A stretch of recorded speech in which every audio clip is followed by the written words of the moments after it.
All right, everybody, welcome. Apologies for the slight delay, but I'm going to call the February 18th, 2026 meeting of the City of Torrance Planning Commission to order at 6:33 p.m. Staff, would you please call the roll? Commissioner Anderson. Here. Commissioner Borgello. Here. Commissioner Bejas. Here. Commissioner Reed. Here. Commissioner Turner. Here. Commissioner Yee. Here. Chair Torrance. Here. Mr. Chair, all members are present. All right, thank you. That brings us to agenda item number 2, which is the flag salute. Commissioner Turner, will you please lead us? I pledge allegiance to the flag of the United States of America and to the republic for which it stands, one nation, under God, indivisible, with liberty and justice for all. All right, thank you, staff. That brings us to agenda item number 3. Could you please give us a report on the posting of the agenda? Yes. Good evening, Chair Torrance.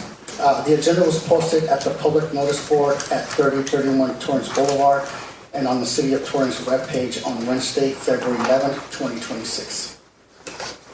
Fantastic. That takes us on to agenda item number 4, which is the announcement of withdrawn, postponed, and/or supplemental items. We have some supplemental items here.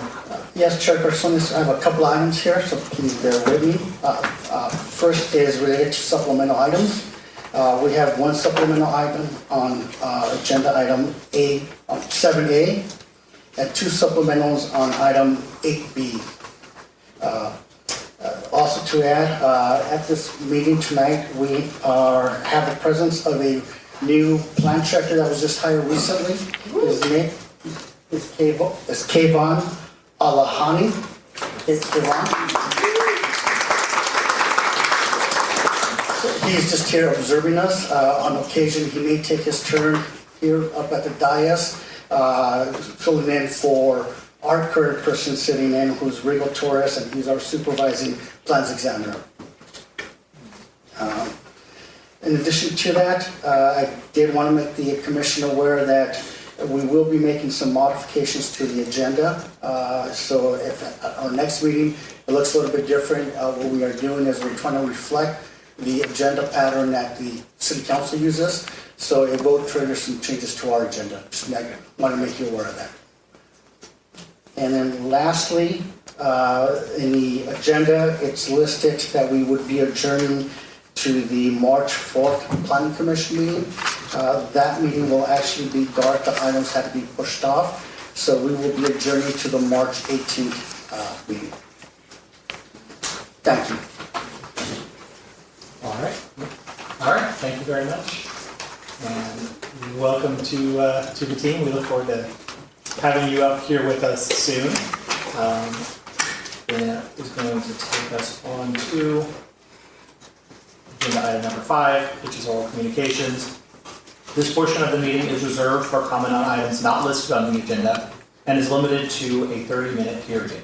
Under the Ralph N. Brown Act, the Planning Commission cannot act on items raised during public comment, but may respond briefly to statements made or questions posed, request clarification, or refer the item to staff. Comments are limited to no longer than 2 minutes per speaker. This, just to clarify, because I've gotten this question a couple times tonight, this is for items not on the agenda. If you're here to speak specifically for item 7A about the hillside overlay, or any of the specific items that we have under 8, which are in public hearings, you'll have an opportunity to speak then as well. But is there anyone here who wishes to speak about something not on tonight's agenda? Please come forward. Well, I'm not sure.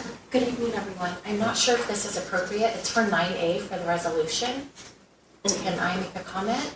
You will have an opportunity to speak when we get to that. Okay, all right. Thank you. Thank you.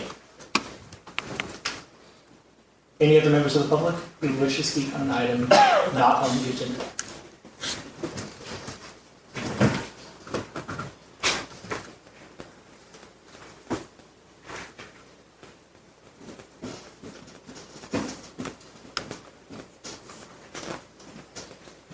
Greetings.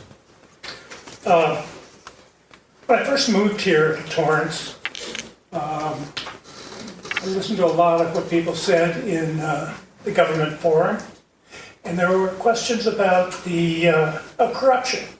Corruption on the part of the mayor in leaning towards overdevelopment, doing special favors for people. I hope that got cleaned up, and I hope that's still not going on. And I hope that the city manager is aware of the previous allegations of corruption and takes a healthy look at that, because that doesn't look real good for the planning commission or any of the other people. Thank you very much. Have a good night. Thank you. Any other members of the public wish to speak about an item not on tonight's agenda? Seeing none, we can move on along with our meeting to agenda item number 6, which is our consent calendar. We do have one item here.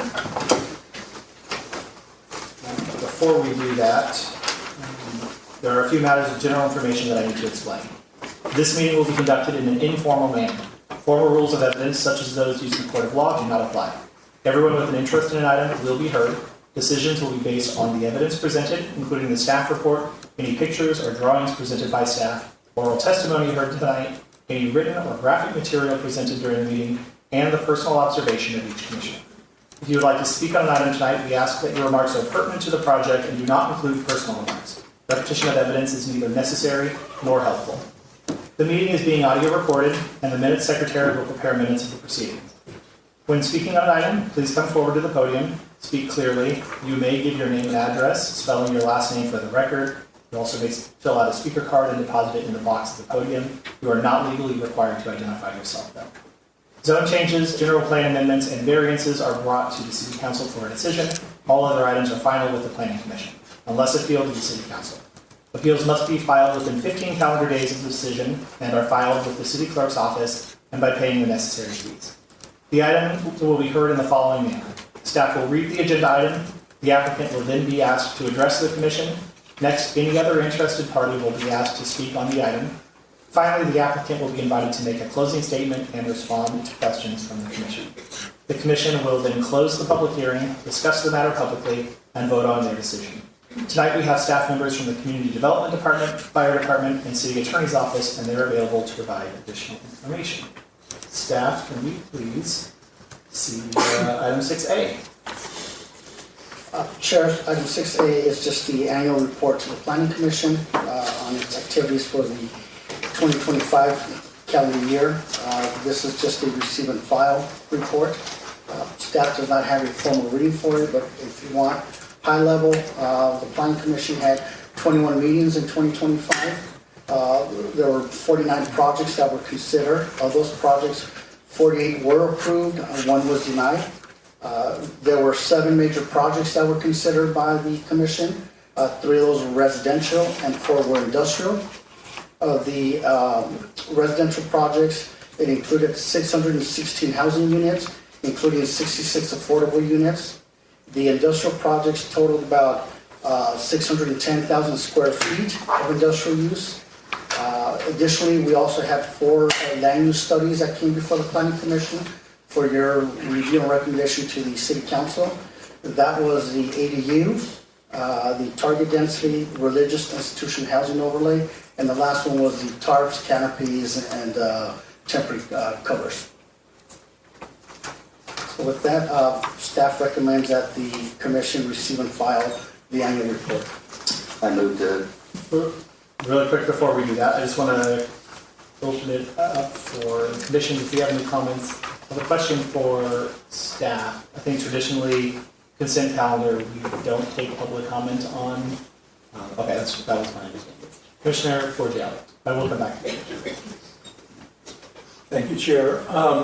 Mr. Garcia, my thought process is this: if this is going to be approved and sent on to the City Council, I would think that what would be wise to do is to take and compare year-over-year results. It's not like a financial statement, but when I think about 2025 versus 2024, I think that that's important information. How many hearings did we have? How many ADUs did we have? How many commercial properties did we have? I just think that at the City Council level, up there, they like to see comparisons, reference points. That's my suggestion. Any other questions or comments? Yes. Commissioner Yang? Also, I'd like to see, if possible in the future, tables and charts and graphs. That way it's much easier to read if you get the chance to do that. Thank you. Commissioner Barros? I wasn't here for 56 public hearings, so I'd like to give Mr. Garcia the opportunity to toot your staff's horn a bit.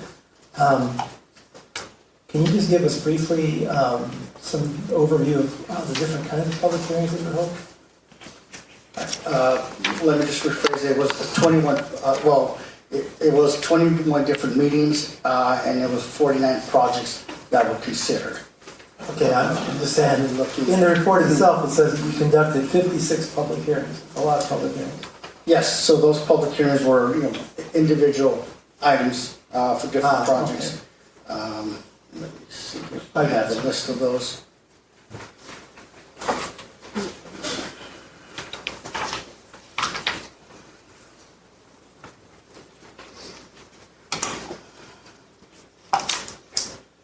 I don't have a breakdown of those, but those would have included our conditional use permit applications, our division of lots, our PREs and MHEs that were appealed to the commission. So it's the various entitlements. Thank you.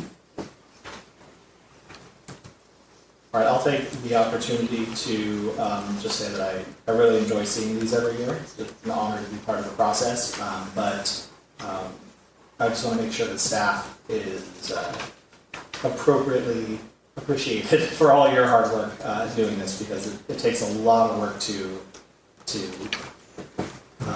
manage a city this size, and this really puts into perspective all the work that you guys do. So we have a fantastic community development department here in City of Torrance, and very proud to serve the tiny little part that I serve in. So thank you all for your hard work.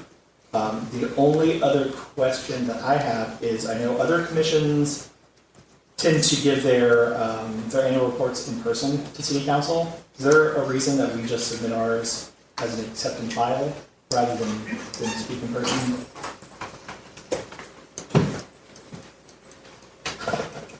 Chair, Commissioners, Michelle Ramirez, Community Development Director. Actually, Community Development, we submit all of ours under consent as a receive and file. That would include this one, Historic Preservation, and the Environmental Quality Commission. Got it. Okay, so it's just the other departments. Everyone does it differently. Got it. Thank you. All right. Any other thoughts before we, Commissioner Riggs? Oh, back to you. Bring us Well, up. I was going to wish to approve this item 6A, the Planning Commission Annual Report of 2025, with the suggestions of 6A, Commissioner Borgiali had mentioned, and also Commissioner Yea's suggestion to staff.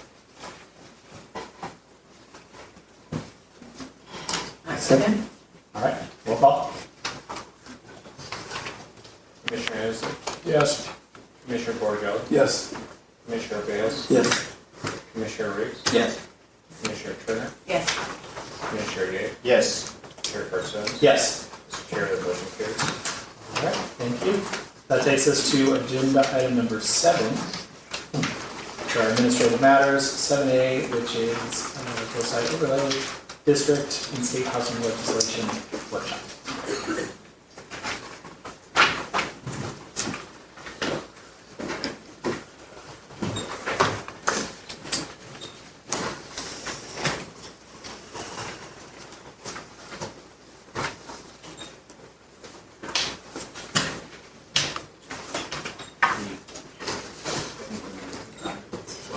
Good to have you back, Mr. Martinez. Good evening, members of the Planning Commission. Oscar Martinez, Community Development Department. It's been a while, but glad to see everybody here. Just have a few slides that covers the material in your agenda material tonight. Again, this is just a brief overview that covers the Hillside Coastal Overlay review process and the housing legislation. Slide, I'm please. sorry, just a minute. Can you speak up so that they can hear you in the back? The volume. Test. Can you hear me now?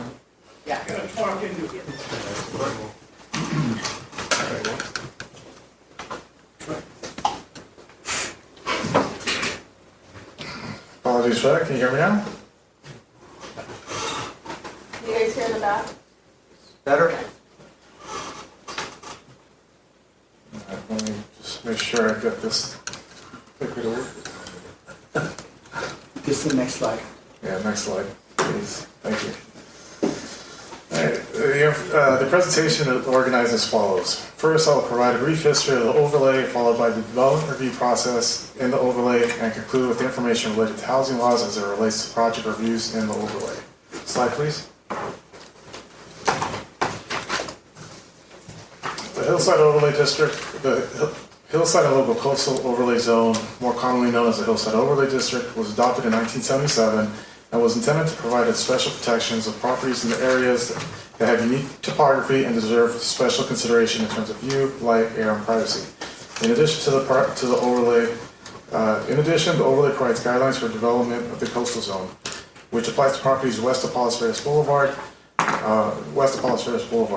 All the properties west of Palos Verdes Boulevard fall within the coastal zone, but not all of the properties west of that street fall within the Hillside Overlay District.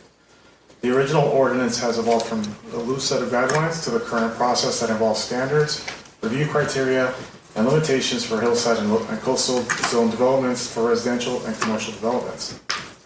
The Hillside District functions as an overlay of the underlying zone, and the development standards of the underlying zone still apply as stated in Torrance Municipal Code 91.41.b and Torrance Municipal Code 91.41.2, which is page 1 and 2 of your item. Slide, please. As demonstrated in this slide, the overlay stretches along the western and southern portions of the city. Properties along the west side properties along the west side of Palos Verdes Boulevard are within the coastal zone and require approval by the Coastal Commission for certain types of projects. These maps are available on our website and should reflect the various zoning districts within the overlay. Again, the overlay contains R1, R2, R3, commercial zones C1, C2, and there's some properties that are within our agricultural zone as well as within the Hawthorne Boulevard corridor specific plan. Slide, please. The development process varies from a ministerial permit, such as an over-the-counter permit for a re-roof, to a discretionary review process that could involve an administrative approval, such as a minor hillside exemption, or a precise plan of development, which involves a hearing. Slide, please. Now, I don't expect you guys to read what's on the screen, as it's very small text, but this is our flow chart that is on our website that describes which provides a quick overview of the review process within the overlay. Slide, please. Now, these are the types of permits that can be approved over the counter, which are ministerial. These include replacing water heaters or air conditioning, interior remodels, minor repairs, maintenance, all the way to new construction, which include approval of an ADU or JADU, SP9 projects, fences, or in-ground pools. Slide, please.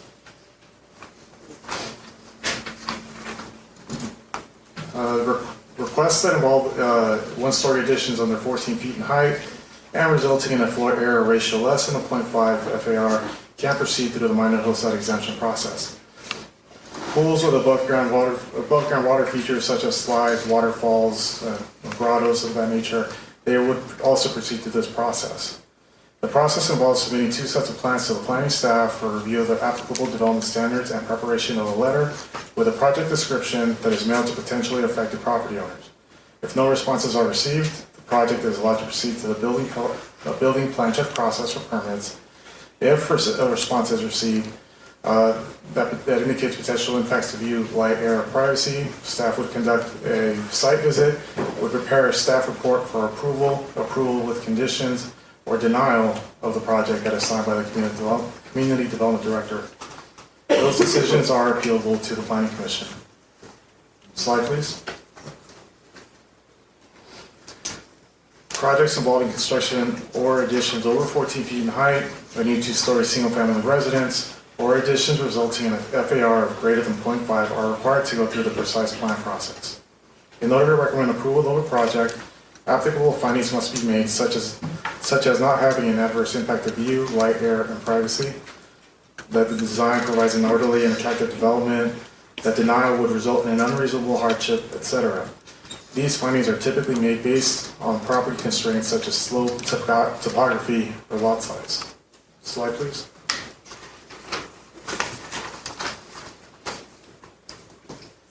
There are several factors for consideration in reviewing these projects.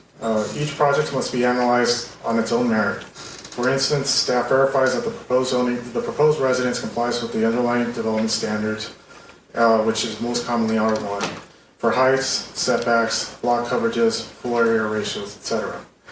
Staff further verifies that the proposed structure, heights, and roof designs with a silhouette certification and site visits. Staff walks the site, tries to make contact with adjacent neighbors, and leaves business cards if no contact is made. If concerns are raised by neighbors or property owner or adjacent property owners, staff evaluates potential impacts from the affected areas and takes photographs.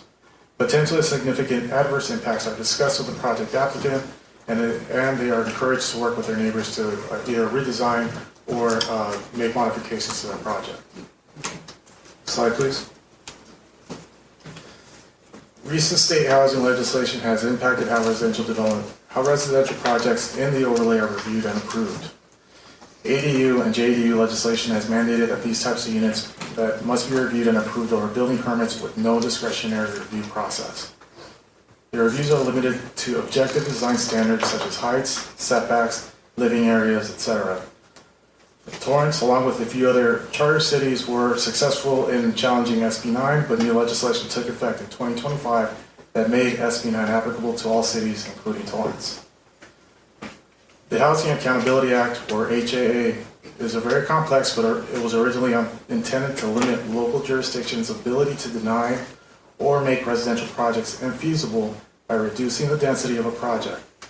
Over the years, HAA has been amended and has required projects to be reviewed under objective development standards. It also clarifies what a residential project is, and it also can levy fines on cities that are found to be in violation of the Act.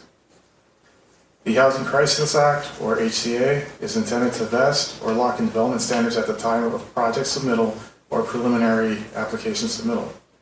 The HCA also restricts a local jurisdiction's ability from downzoning or placing moratoriums on housing.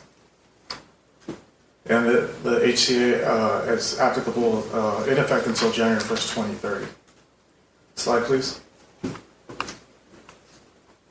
Due to this housing legislation, qualifying types of residential projects must be reviewed under objective design standards. Qualifying projects are those that provide more than one residential unit, such as a new two-story residence with an ADU or JADU in the overlay. Most of the findings that are provided within the overlay regarding approval of a precise plan, increases in height, or increases in an FAR of 0.5 and above cannot be used to deny a qualifying project as they are subjective. As previously mentioned, the overlay did not eliminate the underlying zoning, so those objective development standards are still applicable. Projects involving the construction of a single-family residence or standalone residence are still subject to the findings of the overlay. And slide, please. And that concludes staff's presentation and is available for any questions. All right. Thank you, Mr. Martinez. Thank you, staff, for putting this together. I know it doesn't come together quickly, so it was a considerable amount of work. We really appreciate you doing that for us.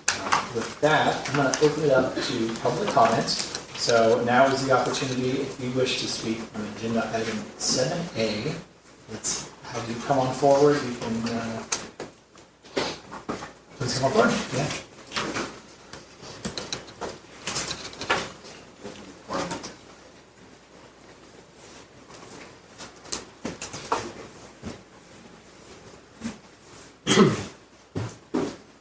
Thank you. May I direct your attention to the submissions with respect to item 7A? Due to some confusion to which I... Leave the microphone turned up. Sorry, is that better? Yeah. Oh, good. In fact, ask the commission to look at the supplemental, number 1, to which I contributed and Elizabeth Spatz contributed. Due to some bit of confusion that I may have contributed to, there was duplication of some pages in it. You can skip skip to page 13 to 15 after you get to, let's see, we got 3 to 7 is repeated, 8 to 12, that's it. So after 7, you can skip to 13 to 16, which is my second submission. And then you can follow on after that at page 17, which is the Riviera Homeowners Association submission. Now, in that submission by the RHA, she encourages the head of the Planning Commission to repeat, I guess, his request to the City Council to authorize you to hold hearings. I don't to investigate these things. As I point out at the beginning of page 3, I think the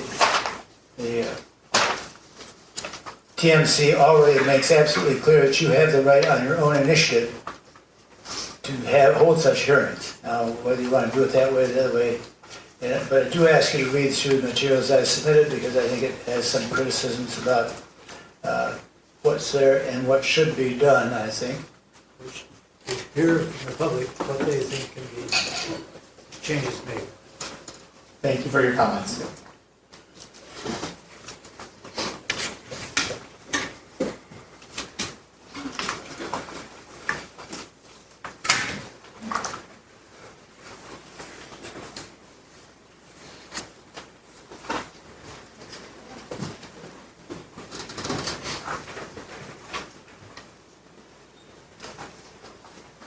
Good evening, Chairman Kartsonis and Planning Commissioners. I'm Elizabeth Spatz, President of the Riviera Homeowners Association, and I would like to address tonight's agenda item 7A with regards to the expectations, current limitations, and hopeful future of the Hillside Overlay Ordinance. I want to first extend a special thank you to Community Development Director Michelle Ramirez, Planning Manager Oscar Martinez, and staff who prepared such a helpful and detailed summary clarifying the history and main elements of the HOO and the impacts of state legislation as they apply to the overlay. As we all know, the Hillside Overlay is intended to provide development and standards to prevent adverse impacts upon the view, air, light, and privacy of adjacent properties. Since their adoption in '77, special protections provided by the HOO have been embraced as a covenant between the city and homeowners who trust that the investments and values of their homes will be preserved by the overlay. Recent changes in state-mandated housing developments have created challenges to the full implementation of the HOO, which I am urging the Planning Commission to be allowed to address. I believe the current subjective language utilized in the HOO should be updated to clarify the review criteria for evaluating relevant proposed projects in the overlay. Commissioners who have said their hands were tied are not able to make the proper assessments due to the lack of objective language in the current HOO. With specific objective development standards, projects could be more efficiently designed and reviewed by the development staff, planning commissioners, and council members. These updates could not be viewed as targeting any specific type of project, but be applied uniformly to developments within the overlay. Community development should be focused on the community needs, not be stymied by the misguided state efforts to assert their priorities over those of the community. Thank you. Thank you. Any other members of, yep, come on forward.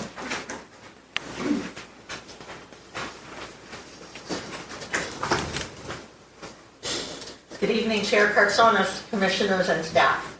My name is Patty Lagrelius, Lagrelius. I attended this meeting last month regarding the appeal of 439 Viola Vista, proposed ADU project. Thank you for your action that evening. My husband and I have owned at 171 Villos Miradores for 41 years and have raised 3 children there. We enjoy the view of Santa Monica Bay daily. The administrative matters part of this meeting has to do with the Hillside Overlay District and state housing legislation. While those two ideas appear to be mutually exclusive, there has got to be a way to work around that. The state housing legislation must be challenged. New and updated verbiage is needed in the Hillside Overlay District to mandate that second-story ADUs follow the same criteria as precise plan additions. If not, the Hollywood Riviera neighborhood in Torrance, as we know it now, will be lost. It will lose its appeal as second-story ADUs pop up on every street, blocking views with unsightly box additions. They will add to already challenged Riviera Street parking. Another huge factor is the loss of value for those houses whose views are directly affected.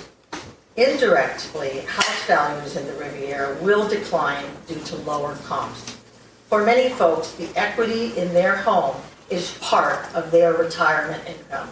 This can be devastating to their financial future. These mandates of the state housing legislation show that it is extremely out of touch with everyday people who are living in and working hard to afford this jewel of a neighborhood. If these ADU rules are not changed, our shiny jewel will definitely lose its luster. What an absolute shame. It's in your hands. Thank you. Thank you for your comments.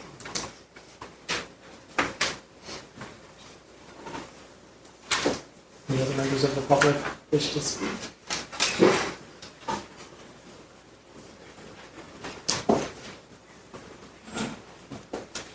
Good evening, Chair Casonas and Planning Commissioners. My name is Betty Liu. I am here to tell you that I have lived in the Riviera area for over 25 years, and we all have been told what we cannot do about the Hillside Overlay Ordinance. I want to talk about what we can do. I'm a former Deputy Attorney General with the California Department of Justice, and I believe the state ADU law is an illegal taking by Sacramento. Under our Constitution, a taking is when the government takes property rights without providing adequate compensation. Just like the previous speaker has said, the house value is being taken away. The state is taking away the property rights of homeowners to view light, air, view, and privacy in order to meet its statewide housing goals. This one-size-fits-all approach to housing development is wrong, and it is illegal. I urge the commissioners to apply the Torrance Hillside Overlay Ordinance. I urge the commissioners to request the City Council to apply the Hillside Overlay Ordinance. And then these cases can proceed to litigation, and I believe in front of a judge, we will win. We can win this fight because what Sacramento has done is not fair, and it's not right, and it is not constitutional. I ask you to please fight. Thank you.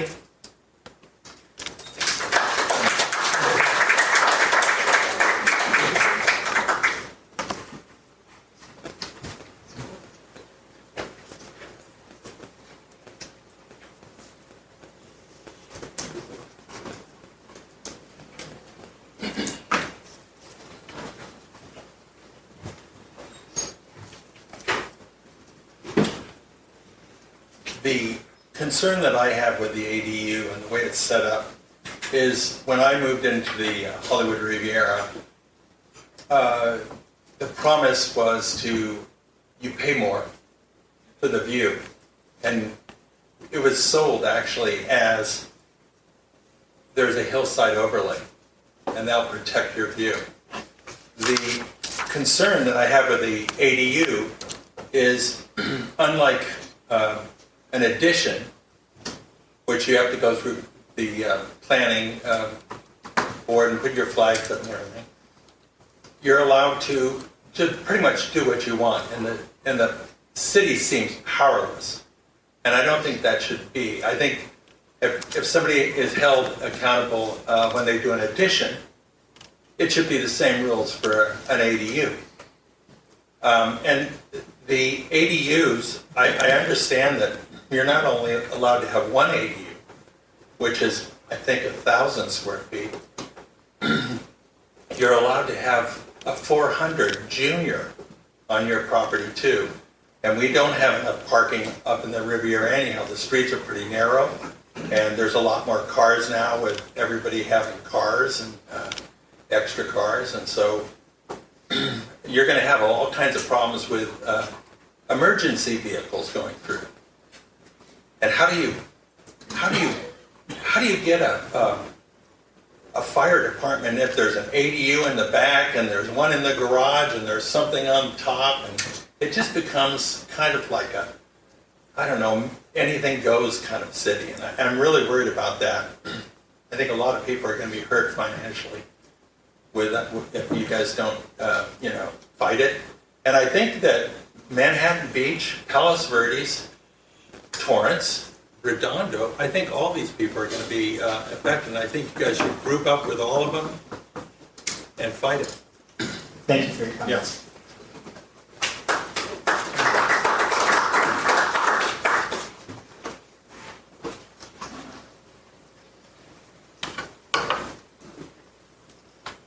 Hello, I'm Judy Bernetti. Good evening, commissioners and citizens. Last fall, I was with the Riviera Homeowners Association, and I've been a past president now for a couple of years. But while I was the president, I went with my co-president, Pam Popovich, to a meeting at the Compton Civic Center, where several cities and city elected people were in attendance. There I talked with the mayor of Manhattan Beach and the mayor of Hermosa Beach. And I asked both of them, how are you handling the issues of ADUs in your cities? And the mayor of Manhattan Beach said, we're playing it by ear. And the mayor in Hermosa Beach says, well, everybody's doing their own thing. Now, I don't know how true that is, but it sounded like there was some discretion in how the cities treated the issue of ADUs. And if that's true, then the city has a perfect format for looking at this, because we have a hillside overlay ordinance. So yes, it should be, I think, pardon me, that in Torrance, you can build an ADU, but it has to go along with the rules that are stated in our hillside overlay ordinance. This is a charter city. We have a planning commission. We have an excellent planning department. We don't need the state of California telling us how to run our planning department. Thank you very much. Thank you.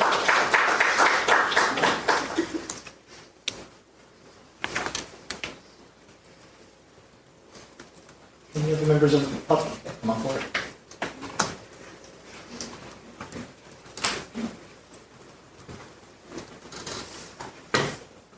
Hi there, my name's Kelly Evans. I wasn't really going to say anything tonight. I just wanted to hear what you all had to say about it. But I was recently at one of my neighbor's house, 228 Santa Granada, to see, well, my neighbor's not at 228 Granada, they're behind. They're affected by the ADU that was built on top of a garage, a second-story ADU. It's certainly not helping our housing affordability crisis, which I believe was maybe the intent of this SB 9, I'm not really sure, but I don't know how in the hillside overlay, and I'm a real estate agent there, and I'm always telling people, oh yeah, we have this hillside overlay, you can't just build a second story, no one's going to be blocking your views. Well, I can't tell people that anymore, because I can just point to the neighbor down the street and say, look at that giant ADU that was built on top of a 1948 existing garage that has really no true setbacks. And the poor guy behind him has no view anymore, wakes up every day to 30 feet in his backyard. And the ADU that was built at 228 Granada, they put in a giant picture window in their ADU. Their view is going to be fantastic. But they stole the view from the people behind them. And those people they've been there for at least 25 years now. What about them? How do we allow this happening in our city? There's got to be something we can do. I implore you to really figure it out, please. Thank you. Thank you.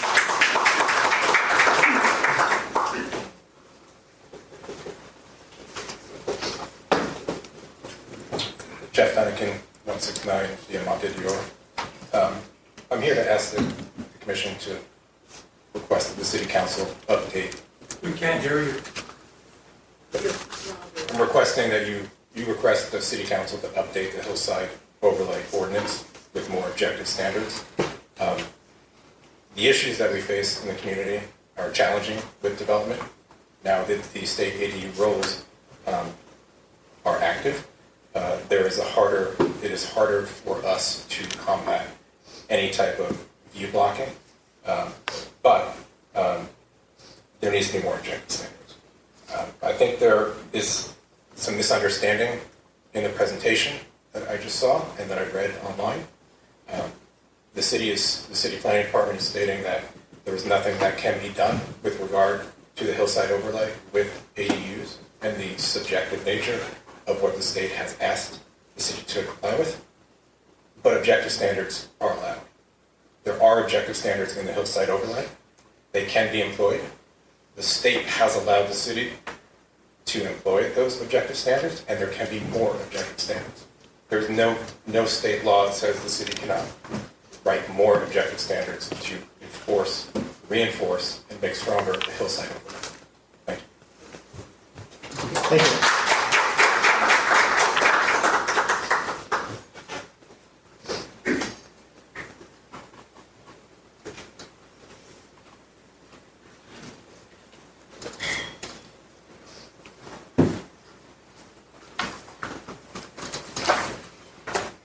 Yes, I too moved into the Riviera 26, 27 years ago, and I was told by my real estate people that hillside overlay was in force, it protected my view, and so I laid down the big bucks to buy a piece of property. And it's been a beautiful view. I hope that you'll preserve it, you'll not allow yourselves to be pulled by the planning commission or the city manager or somebody else, pulled by the nose into scuttling the hillside overlay. Improve it. Hold your own hearings. You know, you got the waivers to do it. Go for it. Thank you. Thank you.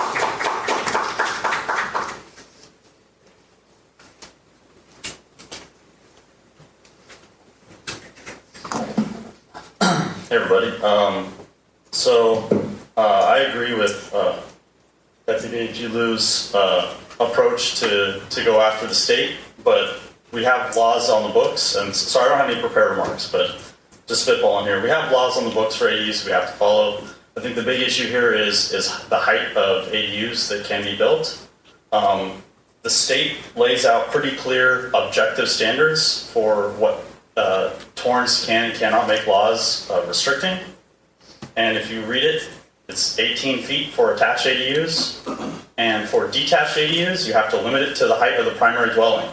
Well, the primary dwelling, and the ordinances that control the height of the primary dwelling. Well, guess what? That's the hillside overlay. So why are we building 2-story ADUs on 1-story properties in the overlay area when we don't have to? Even the state ADU law says we don't have to do that. It doesn't require ministerial approval.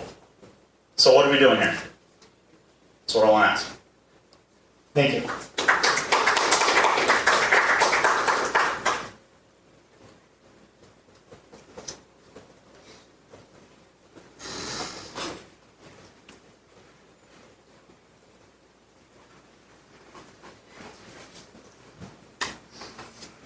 My name is John Crookston. I live on Calle de Madrid, moved there in '74. After the hillside overlay came in, I jumped through all the hoops necessary to build a 2-story addition that does not block any of my neighbors' views. Of course, I'm against all the ADUs, and I think one way we can fight it is to make it difficult for the builders that are doing this, the speculators. And it's permissible to be a speculator, but I think any ADU should be fire sprinkler. And when you have utility hookups make it very difficult to have another water service, another electric service, and another sewer hookup. Because all these things impact the availability of our utilities. And let's just not make it easy. We have a 2-story ADU on the back of a lot near me where they brought in 10 loads of dirt to raise the lot and then put a 2-story ADU on top of that. So it would have a view, and it impacted the view of the people behind it. There's probably a lot of little ways you can make it unfriendly for this type of development. Thank you. Thank you.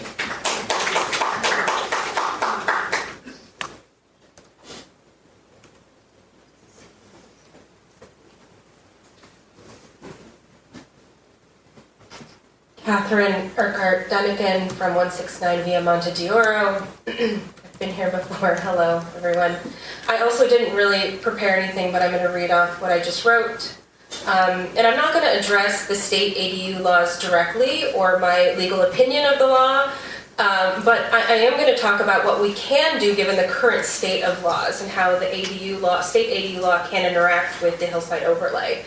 It said clearly in the city's presentation that we can't apply subjective standards through the hillside overlay ordinance when it comes to ADUs, but we can apply objective language. There is nothing in the current state law that does not allow us to add more objective standards to the hillside overlay to protect us.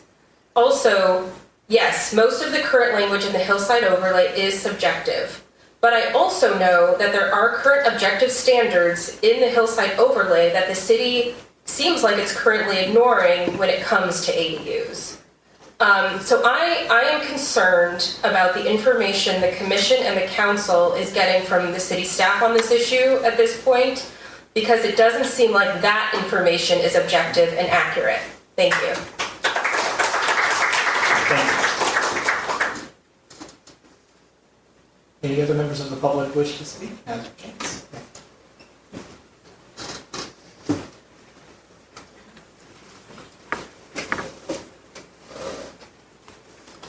Good evening. Sandra Holliday. I live on Tortugas. I lived here since the 60s. I'm a member of the Riviera Homeowners Association. I always thought we were protected by the hillside ordinance overlay until I had a development next door. It turned out it was bought by a flipper. And my longstanding neighbor from the 60s had gone into assisted living. So a large education happened for me personally regarding that entire process. I thought reading it, the hillside ordinance overlay was fairly objective to me. You lie there in privacy, it's pretty clear. But it turned out it wasn't all that clear.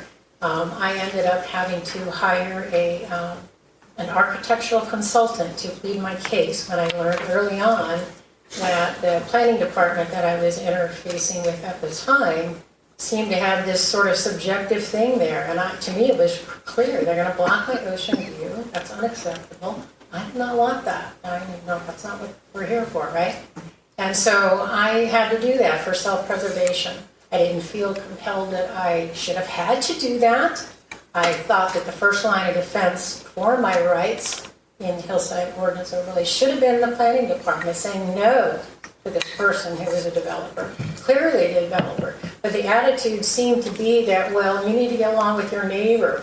You know, these are not my neighbors. These people are doing this for profit, to expand, the profitability by maximizing the square footage of this addition. And no, these are not neighbors who have a vested interest in the community, as I do, right? Or many of my other neighbors that are homeowners.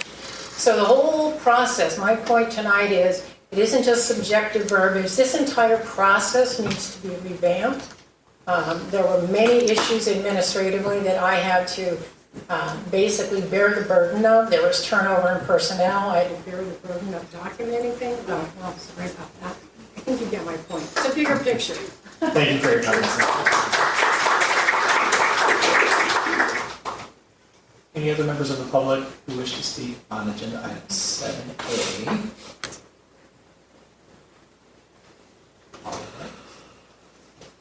with that, we can bring it back to the commission. Commissioner Riggs, you buzzed in first. Have at it.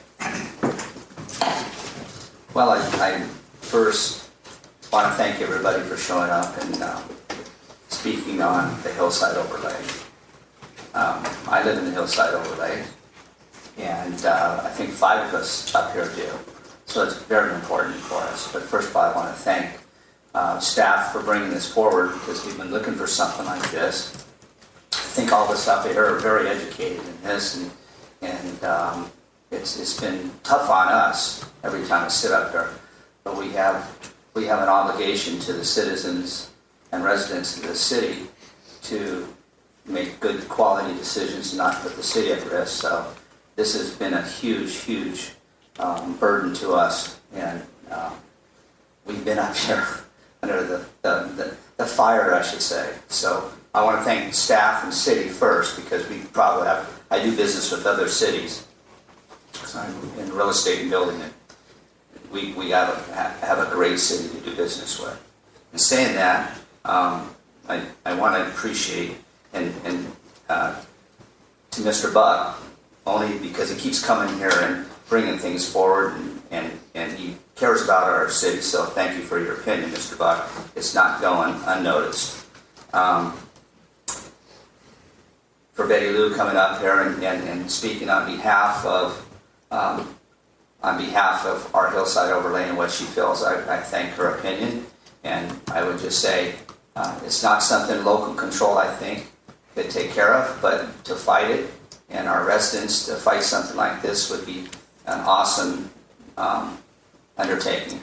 But it's Sacramento that's bringing this down to us, so that's what's bringing it. And we have no control up there when it comes to these ADUs. So we're really speaking to the wrong group of people up here. Our hands are tied. And I wrote down, every night that we're up here about ADUs, I write down a ton of notes. And there's just a ton of things that we cannot do. So I just wanted to reach out and thank our city for presenting this to us tonight, and maybe trying to educate and inform the residents in the hillside overlay. Thank you, city. Thank you, staff. Commissioner Bass. Okay, so I guess full disclosure, I own a property in the hillside overlay district, so I'm definitely, by definition, vested in the outcome of the hillside overlay. When I bought one, I did not have a realtor tell me I was in the hillside overlay district. It was a complete surprise. I heard a lot of different things. I'm going to try to narrow my focus on constructive things that could be done. I can't address, if there's pro bono lawyers that want to take on the state, go team. The city allocated money to fight SB 9. It worked, and it was great for the time being, but that was a temporary victory. The state is powerful, and it's doing what it's doing. So I would encourage you, if you have colleagues that that think there's something to be fought there, go team. I do think there are things that can be done for the hillside overlay district that move the subjective standards to objective criteria. Okay, but and so, Chair, let me bring a vision here. The kind of thing that I see that would get there would be you have public meetings, people have strategy sessions. They try to come up with objective criteria. Here's how we detail whether a view is blocked. We take a picture from 5 feet from a window. We measure how much of an arc that gets reduced by the silhouette, and we draw a line. There's an objective criteria. Now, you have to have people willing to sit down and do very unsexy work, talking to other people, coming up with precise definitions, etc. I think there's an appetite for that, but I don't know how. Well, I'm sure there's a way to get there. Hopefully, at least I'd like to get that implemented somehow. So however we do that, looking for concurrence, whatever it is, that's where I would like to go. I want to address one other thing. We can have civil disagreement on how accurate the staff's guidance is. Every time that I'm up here, I pay attention to what the city attorney tells me. And I pay attention so much that every time I get something written from them, I print it out. It's usually applicable somewhere else. So, to me, that's the guidance that I'm going by. Now, if you think it's the wrong guidance, there's other measures that can be taken, but at least for me, for this one person out of 7, there's probably more. That's what I'm going to roll with. There are other things that can be addressed in the hillside overlays that I consider lacking. I had a publicly traded company impact my view dramatically. And when I went to the city, I found out, you know what, the hillside overlay only regulates residential construction. Okay, perhaps that could be amended. There's many other things. I'd be willing to be, I don't want to just say, oh, I want you guys to go do it. Hey, I'd be willing to be part of that team too. Assuming there's no conflict of interest rules. But that's about it, Mr. Chairman. Thank you. Any other commissioners? I have some things, but Mr. Burgett? Thank you, Chair.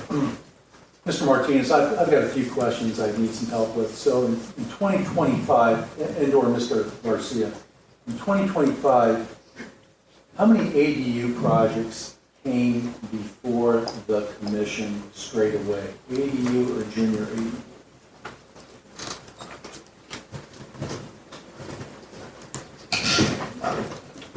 Commissioner Morgelli, ADU structures are permitted ministerially, so they do not come before you. So good answer. It's the answer I was looking for. However, there was a project that was a precise plan project, and that turned into be an ADU, if I recall correctly, Suzanne, on Avenue A. How many of those took place in 2025 where the client came in, precise plan was being frowned upon a little bit, and then they decided to take another avenue? How many of those cases did we have in 2025? To my recollection, other than the Susanna project, I cannot recall of any other project. Exactly. So when we think about ADUs, and I think there was verbiage up there to this effect, are they considered improvements or new construction? ADUs are typically considered new construction because in most cases they're being built new, they're not conversions. Okay. So if they're considered new construction, does that trigger typically, because there's an assessor's ID, does that trigger the assessor in the County of Los Angeles to go out and take a look at what's been done? Yes, it does trigger the county assessor to go out there and reevaluate the property, reassess it. So there's a property tax element to this. Okay, very good.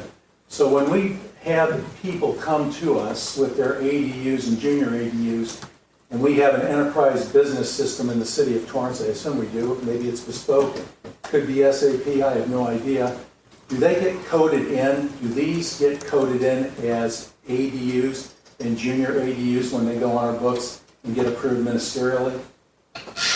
Yes, they do. When they are applying for their building permits, they're noted as ADUs or JDUs. Okay, so now this gets into California state legislative code. What did they say about housing in California? It's a matter of state concern. That's trump card. Matter of state concern. That's big language.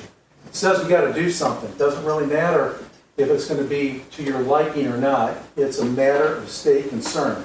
And so when I think about ADUs being a matter of state concern, or housing as a matter of state concern, is it fair to say that ADUs and junior ADUs have a revenue component associated with them? So in other words, if somebody says, I'm putting in an ADU, do we typically say on our enterprise system, that's a revenue producer? Is it synonymous with revenue, ADUs and junior ADUs? I don't believe from staff perspective, we look at it as a revenue generator or in that perspective, but if based on our discussion here, the property does get reassessed, there are permit impact fees that are paid, so yes, there is a revenue in that aspect. Should be a revenue element to it. If it's going to be an ADU. It's a housing's a matter of state concern. For Pete's sake, we got to rent this house out or this ADU out and get some money for it, is my thought process. Unless it could be, we've got elderly parents that need a place to live. That's a housing issue. So when I think about all this discussion, where I'm leading up to here is, what audit rights do we have as a city when somebody says that they're putting in an ADU, it goes on to our business system, our enterprise system as an ADU?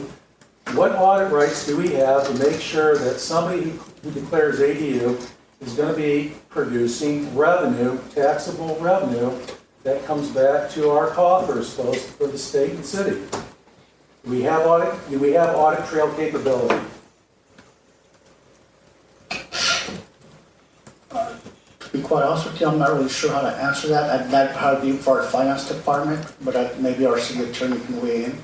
This is Jennifer Guerrero, Deputy City Attorney. I'm not really sure that's our scope because it's assessor that assesses, and I don't think we have authority over the assessor. I don't know that for sure. I'm unaware of any law that allows us to do that because that would be an assessor's action. So an assessor's one thing, to be able to say, come in and say, hey, new construction, I'm going to go ahead and put a tax basis on this new construction, and that's that, and then you collect their semi-annual fees. But when I think about people coming and exercising ADUs where they have a precise plan, my thought process is, oh, that's really great. You're going to exercise the back door for an ADU, but now who's going out and auditing that the ADU is being used for the housing crisis that we have? I think the answer is no one does it. It doesn't happen. We write these laws and no one takes the initiative of looking at them. So here's where I'll conclude. Voting is very important. Understanding what you're voting for is very important. Put away brand. Brand doesn't mean anything. 13 people came up and gave views tonight. Folks said we need to have better objective standards. Views, degrees to the horizon. That's an objective standard. Light, watt meters, watts per meter square. Air, cubic feet per minute. People have got to write these things. Privacy, I have no idea how the heck you would write that up, but we deal with that all the time up here. Privacy is the issue.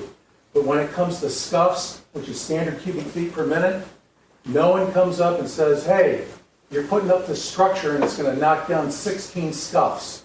No one's ever said that. So yeah, I agree we need to do that.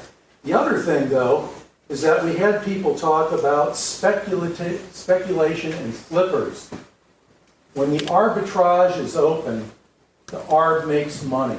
What happened in the Hollywood Riviera was people saw that $1,000 was per square foot was the going price, was the asking price. And construction, if you could get this approved, was going at $500 per square foot. The arb is $500, 1,000 minus 500. You would be motivated if you were a speculator and a flipper to do this. How do you write laws against capitalism like that? I have no idea, but it happens. It happened all over the place. I watched it. I watched people live in houses that were under construction because they had a $500 arb at 1,000 square feet, $500,000 instantaneously. So I don't know how you build laws in that. But the final one is push back on state. I'm all for it. I am all for it. The city's got a budget. I think our budget's about $587 million. And we bring in $581 million. I think that's the case. So we got to find a way to take some of the $587 million and say, okay, Bonta, we're coming after you. We could do that, but is everybody ready for a special assessment? I don't know how the hell this is going to work.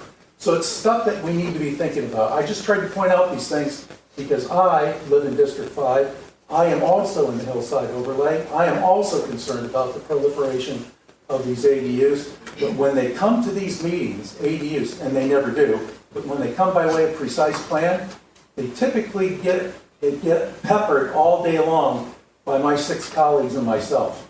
We do that all the time. So that's my point of view. Thank you. Commissioner Bargelli. Yes, thank you, Chair, Commissioners, Michelle Ramirez, Community Development Director. I wanted to kind of respond to one of the things the Commissioner brought up. So when ADU laws first were initiated, there wasn't a lot of information that cities could go on to what you can do, what you could do, what you couldn't do. So a lot of cities created these strict restrictions, including that when an ADU was built, that one of the units had to be owner occupied. So that way it could not be rented out, couldn't be flipped, couldn't be for developers. We were one of those cities who said, yeah, we're gonna jump on that bandwagon. One of these units has to be owner occupied. Not all cities did that. We were a city who did that. The state requires, anytime we make a change to the ADU law, that we send them a copy of it. They examine it, and they will then send us a letter back telling us all the things that we're not doing to comply with the ADU law. And all the things that can happen to us if we don't make changes. They also look at these and they say, cities, we see what you're doing. You've created an owner-occupied residency requirement. We don't like that, the state. So now the state took that out. So there is no owner-occupied any longer because the state has removed that. Originally, when the state removed it, they did it for a certain time limit where they said it would be revoked, and I can't even remember now because they made so many changes in Oscar. I don't know if you can remember what it was, but there was a limitation when it expired, and I'm just going to make it up right now because I can't remember. 2030, it would expire. So we kept it actually in our ordinance because we're like, when it expires, we're going to bring it right back. Well, then the state came back and said, take it out altogether because it's going to go on forever. We're not allowing you to bring it back. So the reason why I wanted to get up here is to address as far as what can the city do when someone comes in and does an ADU, and then if they end up converting and making it part of their house, what does the city do? Well, if we find out about it, obviously we're going to go out there and we are going to address it. And if we have to take it all the way to court for a public nuisance, we will do that because we are very active in doing that, which I know our deputy city attorney can attest to because I'm keeping her very busy in the court enforcement unit right now. But if we don't know about it, it's like anything else. When someone does anything unpermitted in their unit, we don't know. You change a toilet, you need a permit. How many people change their toilet and don't get a permit? Probably a lot of people. You change a light switch, you need a permit. Chances are you're not getting a permit to change that light switch. There's a lot of things that people do that even now we can't catch. So unless someone informs us, will we be able to catch that? When we were able to have the owner occupied, just so you know, to complete the circle, to close this loop, we actually then would require each year for that property owner to verify that they lived there. They would have to send documentation to prove they lived there. We had a list of things that, does it mean they could have still lied? It does, unfortunately. But we've tried to set up those parameters to try to protect the city as much as possible. And we will continue to do that no matter what our fight is with the city. But I just want it very clear that any changes that we ever make to our ADU law or even the Hillside ordinance will be going to the state for them to look at to see if it does comply. And they will send us a letter letting us know if it does or if it doesn't and what we have to do to correct it. I wasn't sure if this commission was aware of that, so I wanted to make sure this commission and the public was aware because the staff here does work very hard. I think one person who I really appreciate her comment said, we don't need the state interfering in the planning division. We know what we're doing. We do. We actually do know what we're doing. And it's the state that's making things very, very difficult for us. And it's all these staff that are continuously having to learn all the new laws. All the new laws that are still, now we're going through a new session. And we're already getting inundated with laws that different Congress people representatives are trying to put in play because they've seen our new ADU law, what we put out there. And now they're trying to fight us on those. So it's constantly, we're trying to always be one step ahead. And it's not easy, but we're trying, and we will continue to try to protect this city and to protect our residents, because we know that this is what we're here to do. So I just wanted to make sure you are aware of the things we have tried and what the results are of that. Before you sit down, I was afraid of that. we got you now. I just wanted to follow up on one question, because you did address one of my questions that Commissioner Borgiali touched on, which is the enforcement of the usage of ADUs. And I understand that, I remember when we had put into the ADU ordinance that they had to be owner occupied. But beyond that, occupied at all, are we able to require that they're occupied at all? No. No, we have to treat them like we would do any other single-family home. They have to maintain it. You know, we can go after them for property maintenance issues if it's not being maintained. We can go after them for different, violations of our code. But we cannot tell someone you have to live in a unit, you have to rent it out, anything of that such. I will also say somebody else had mentioned about how these laws are being put in, and I'm going to paraphrase because I can't remember exactly, because I tried to write notes on what everyone had to say. Paraphrase, someone said that these laws aren't for the affordability. And we agreed, and that's why we fought SB 9, because we really felt the idea behind SB 9. They threw this all out there saying, we want more affordability, we're going to do SB 9, but nowhere in that bill did it talk about affordability. So we fought it, we won. So then what did the state do? They came back and they added affordability, and now we're right back where we were before, and now SB 9 does apply to us again. So, we're trying, and we will continue to try.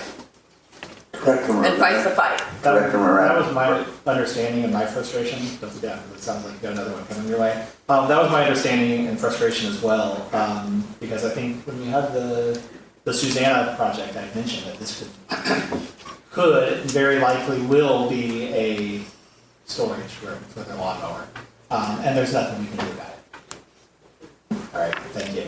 And it's frustrating for staff also when we see a precise plan come through here, and then something happens, and then we know they turn around and use the ADU to their advantage. It happens throughout the entire state of California. We know it. We're not the only city it's happening to. We're not the only, when the planners go to their conferences, this is a big subject that is always discussed. What are you doing? How are you trying to stop this? Are you doing anything? Chair, just one thought on this. I think the gentleman's name was Mr. John Crixton, came up and asked some questions about the standards. And I remember when Susanna was up here, my comment was, can they have a separate gas meter in there, water meter, HVAC system? Is there going to be a steel wall or a brick wall between your unit and the ADU? All those questions I posed, and guess what? Can't ask them. The state doesn't allow it. So there's a gentleman with the hat on. He came up and he made some citations about what the state says can and cannot be done. Sir, I don't know what you're reading, but if you got citations, bring them forward, send them in. I read some of the state stuff, and I have to tell you, I'm not reading what you're reading. My interpretation is different. I'm a protector. I like the hillside overlay. Don't get me wrong. I'm just playing devil's advocate. And when the ARB is open, a flipper and an investor can come in and make money, and they can bring stuff over here, and it can go to the planning department for ministerial approval. Does not come here to our chamber. And no appeals.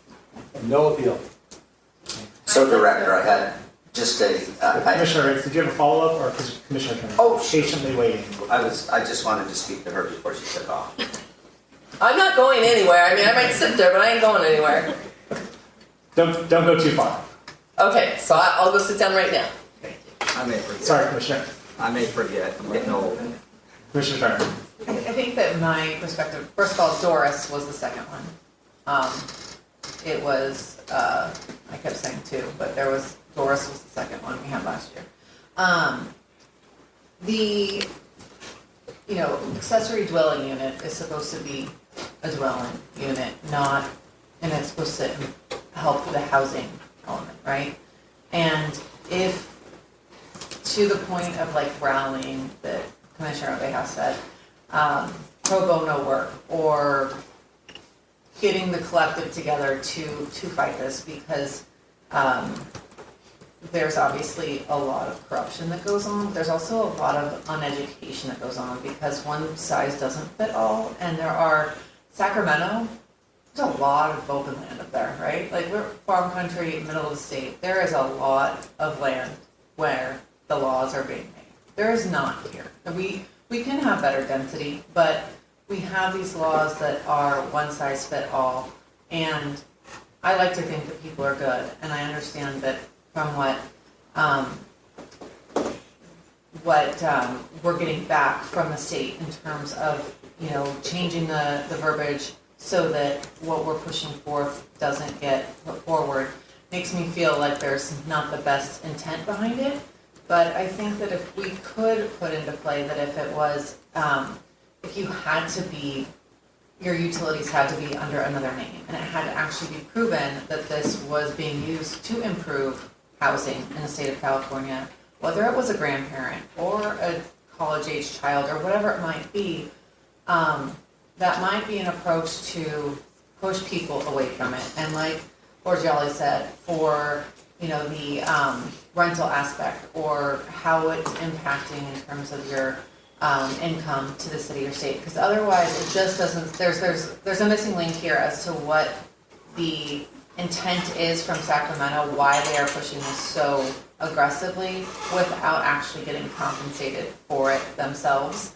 So I would just ask that we could continue to get, everyone said we should have more objective standards. We're all up here, you know, getting our, basically donating our time to this cause, and if you have recommendations for objective standards, bring them our way. Because again, the staff is working very hard, we're all working very hard, but at a certain point when we are presented a set of plans that doesn't even remotely match what is being said to us in a project like what happened for the Linda Vista one, it's a slap in the face for what we do. It's a slap in the face for what I do for a living as a general contractor. It is bait and switch, and I am not an attorney. I can read code, and right now our hands are tied, and the laws are doing that to us. So while I'm so grateful that we did this, I know everyone in the audience, not everyone, many said, do something, do something, do something. We're asking you guys to maybe spend some of your energy that you're having sitting here and asking us to do something, to maybe rally your troops and do something also, because we can only do as much as what we've done tonight, aside from really getting a larger group together, and like you said, Manette Beach, Hermosa Beach, but well beyond that, because density is dangerous and when it's not handled well. So all that's to say, thank you for coming out, but it's not so simple as just throwing it back on us and staff. I think that we need people that will spend their time that they have to fight it at the state level. Thank you. Commissioner Rivers. Director? First, I'll make a statement. There was once, about a year ago, that somebody said that our hillside overlay and the ADU system was going to be death by 1,000 cuts. And I believe that. I believe that wholeheartedly, that it's deteriorating. Thank you, Commissioner Borgiali, about your comments. You dissect things sometimes so well that I don't even know how to even understand them. But we have to think local control. We really, really do. And we need to get representation within our council. And we need somebody as a fighter and somebody that might be an attorney that would fight for us here. Maybe somebody on the council or something like that, I don't know. But what I want to say to you, Director, is about 6 months ago, we had everybody, all of us as commissioners invited, and the residents about how we align with Sacramento. maybe 100 people. And tonight we got 60 people here.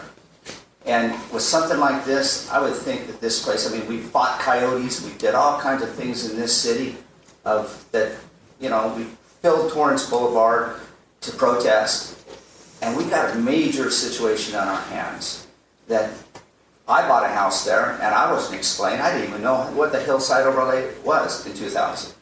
And I've seen people here cry and ruin their lives for getting views destroyed. But what I want to tell you is yes, the amount of time that our staff puts in and that we put into this, I would think we'd have this whole auditorium filled. And it's sort of a bummer. But what I want you to do is disclose to people, the people that are in here, our residents, so they can go home and tell everybody. Do you remember the percentage we really aligned with Sacramento? I remember that number. So for those who are wondering what we're discussing is we have a state and federal legislative committee that is made up of three separate council members on each committee.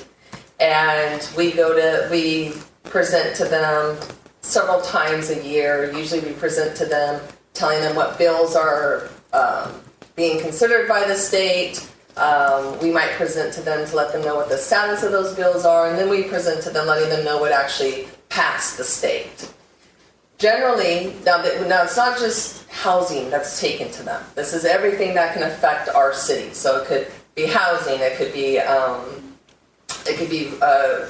CIP projects, it could be infrastructures, it's a whole list of things that the state considers.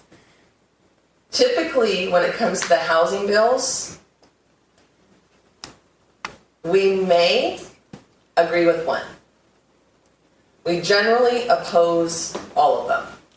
This last year, I want to say we opposed 35 bills. Does that sound about right?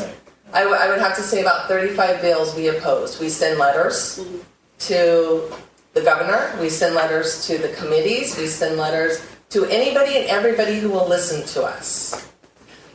Also, we usually go to Sacramento once a year. Our council will go, the committee will go with staff, and we will go and fight our fight there too for the different issues that we are concerned with. One of those fights that we fought, just on a little sidetrack so you understand how the state works, everyone might remember vendors. We had a huge issue with vendors popping up in our city, all over. At any one night, we could have 8 taco vendors in our city. And we had to figure out how to tackle that. And I went to Fresno, or Sacramento, and I told them, this is the law that needs to be changed. You can change it in this code here, or you can change it here, and you can give the city the authority to be able to take this food. And both of them said, I don't think that's right. I don't think we really can change that code. I don't think we really have the rights to do that. Yeah, you do. We can sit down and we can go over this all you want. Did they change it? Absolutely not. We had to come up with a way to fight those vendors, and we did. That's the same approach we're taking here with all these housing bills. We have to always find a way to stay ahead of them, and what can we do to protect our residents? Sometimes it does come to a point where our hands are tied, and the reason for that is because we have I'm sure many people have heard this, what's called the housing element. And we have regional needs assessment numbers that are in this housing element that says we need to show that we have the availability to produce this many housing units if someone came and wanted to do it. And if at any one time we decide that we're going to go rogue and we're not going to follow any of those state bills, state legislations that have been passed, then the state will decertify that housing element. They have done this. They've done it with the city of Norwalk. City of Redondo Beach is potentially going to be going through that here shortly. They threatened it with the city of Huntington Beach. And what happens when you decertify the housing element? All housing bypasses planning altogether. We have no say in anything that wants to come into this city. you could all of a sudden have a vacant property in a single-family home and get an apartment complex right there, and we will not be able to stop it. So having your housing element decertified is huge. Not to mention also the penalties that kind of come. If you look up Norwalk, it did happen to them. While their housing element was decertified, they had a massive project go in there that they would never have otherwise approved. Their housing element's now certified, again, because they ended up playing nice with the state and saying, okay, we're going to do what you want us to do now. But that one that got through, and it still gets to go. That's what we're fighting, and that's what we're trying to protect our residents from happening. Thank you very much. And for anybody in the Hillside Overlay that's here tonight, go home and spread the message that we are upon elections right now. Go interview the people that want some local control here, that's going to go and talk to Sacramento or somebody up there, because this is serious. This affects people's lives, and it's not the city. We have one of the best directors, I think, in all the cities around. It's a great city. I pass on. All right, thank you. That's it. All right, thank you. I do have some comments, and then obviously Commissioner Bobias. I'll say a couple things and then I'll get back to you. I'm going to start by basically what everyone else has done, which is thanking staff for putting this together. It's taken a lot of work, but I want to go beyond that and also thank staff for your work protecting the residents. You guys are in an extremely difficult position, and we keep talking about the difficult position that we're in as commissioners, but you guys are as well with what you legally can do and what you're being asked to do from the residents and from your city council, from the commissioners. And we value your hard work. I also want to thank the community for coming out and fighting for this, because this is a very important item. I think only probably myself and Commissioner Anderson have been on this commission long enough to remember the Hillside Overlay Ordinance that actually worked and didn't have so many loopholes in it that it is barely functional. But I know the rest of my fellow commissioners up here have been suffering through it along with us while we watch its slow demise by a thousand cuts. I have a bunch of questions that I wrote down, and hopefully I know a lot of them were answered already, but there was talk about making the Hillside Overlay Ordinance more objective, or taking the subjectivity out of it. So I know that's a question that I've asked before. My understanding is that it's difficult to do that, especially at this point, because the state would see that as us trying to subvert something. Is that accurate? Mr. Chairman, Officer Martinez, Community Development Director. Yes, under the Housing Accountability Act, that could be, my apologies, Housing Crisis Act. It could be viewed upon that we are down zoning, depending on how it plays out. Not necessarily that it can, but depending on what the development standards are created or made more objective. If the state determines that it's less intensification of a use or the zone, that could be a violation of the Housing Crisis Act. Got it. So, and just to clarify that process, if we were to try to do that as a city, we would send that in to the state, and they would review it and tell us whether or not they accept it. Correct, Commissioner. So, Mr. Chairman, I apologize. If we were to make any changes to the ADU laws, that is something that would have to be submitted to the state. We would submit also any kind of changes to our ordinances, just out of precaution. Because as Community Development Director Ramirez mentioned, we don't want to get into a position where the state can decertify our housing. Sure. But if we tried to make it more objective, the worst that would happen to us is it would be rejected. There aren't necessarily penalties for us considering. You're getting your late haircut today. No, they could decertify us. Okay, just for even Because we're adopting it.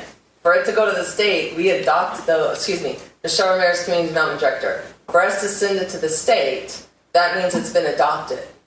So the minute we send it to the state, they can say, we're decertifying your housing element until you come into compliance again.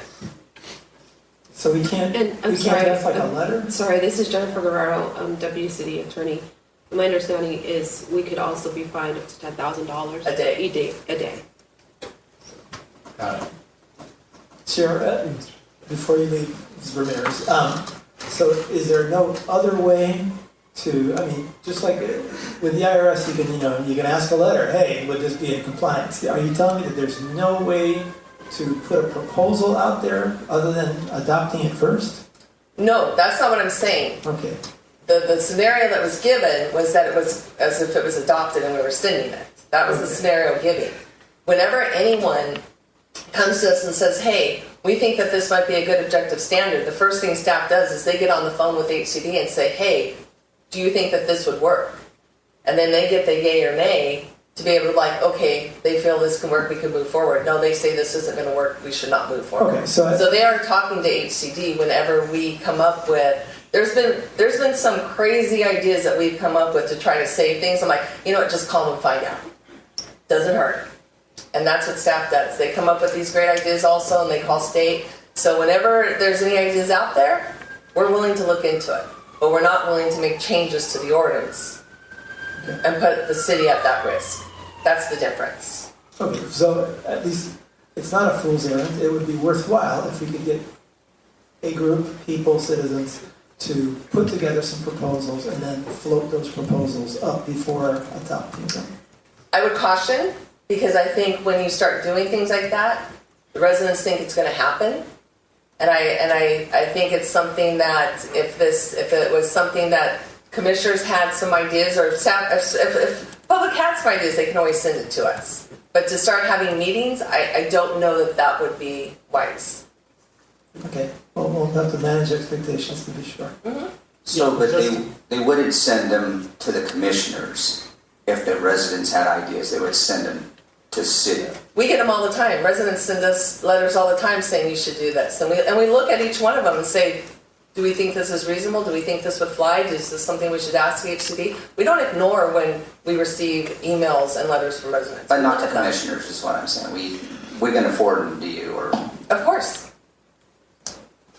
And just to underline how ridiculous the whole process is, you can tell me if I'm wrong, but my understanding of the situation in Redondo Beach right now is that they had a certified housing element. HCD said, yes, this is perfect, everything's great, and then somebody sued them, and then HCD said, never mind, you might be decertified now. No. You're close. Okay. So HCD actually encouraged Redondo Beach, as well as a lot of other cities, to create overlay zones. And with overlay zones, what you're doing is you're saying you could do housing on this, but the underlying zoning remains. So if the underlying zoning is commercial, the person could select to do commercial or housing, since you have this overlay zone. There was a developer who wanted to come into Redondo Beach, who wanted to make a massive development.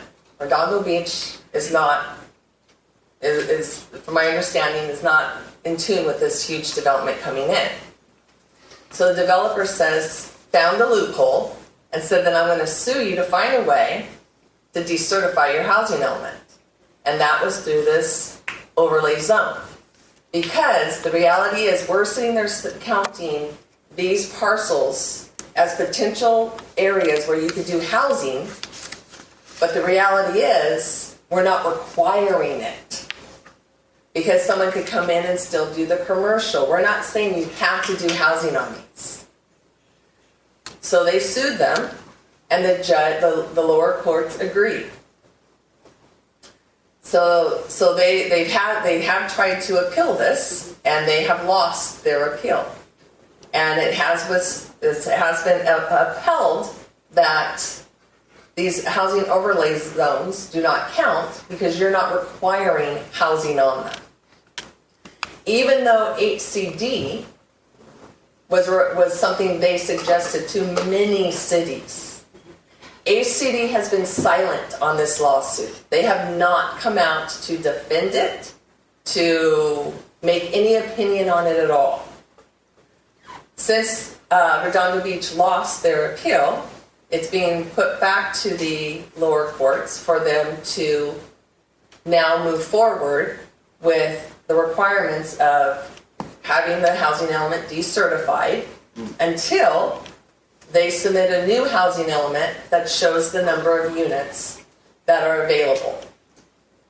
Now, we are also a city that did overlays like many other cities. We also made sure that we did a huge buffer in our housing element for situations like this. So that way, if that happened, hopefully we can say, okay, you're not counting these, but we still have our surplus over here. So we're still good. And in the meantime, we are creating a new housing corridor overlay that we are looking to add additional properties to our housing numbers to increase it more in case that was to happen to us. So again, we saw something happen, staff jumped on it, they're forward thinking, how do we move right now with this? So we're ready in case this hits all the cities statewide. So I hope that, and that's kind of a brief, like a very top level overview. Thank you for that. So it's even worse than I suggested. I think that. Yeah, sorry, Yes, I just Mr. want to interject here, just to give a little bit more background on that as well. This is Jennifer Guerrero, Deputy City Attorney. The City of Redondo Beach, along with a lot of other cities, ours included, filed amicus briefs, which basically means in front of the court, where we're giving the court our opinion, and we ask that the California Supreme Court take that issue on appeal because it affects so many cities. The California Supreme Court denied that request. So we basically have no recourse, and we're just now waiting to hear what is going to happen with Redondo Beach. Now, the only good news is that when it goes back to the lower courts, there was no time frame given on them. So we're hoping they take a very long time before it gets back to them.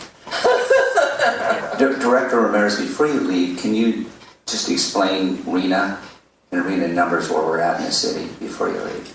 So RENA is the Regional Housing Needs Number. So all cities within the state of California are given an allocation of numbers that they feel that city should produce additional housing for the community based on growth and a number of factors within the city.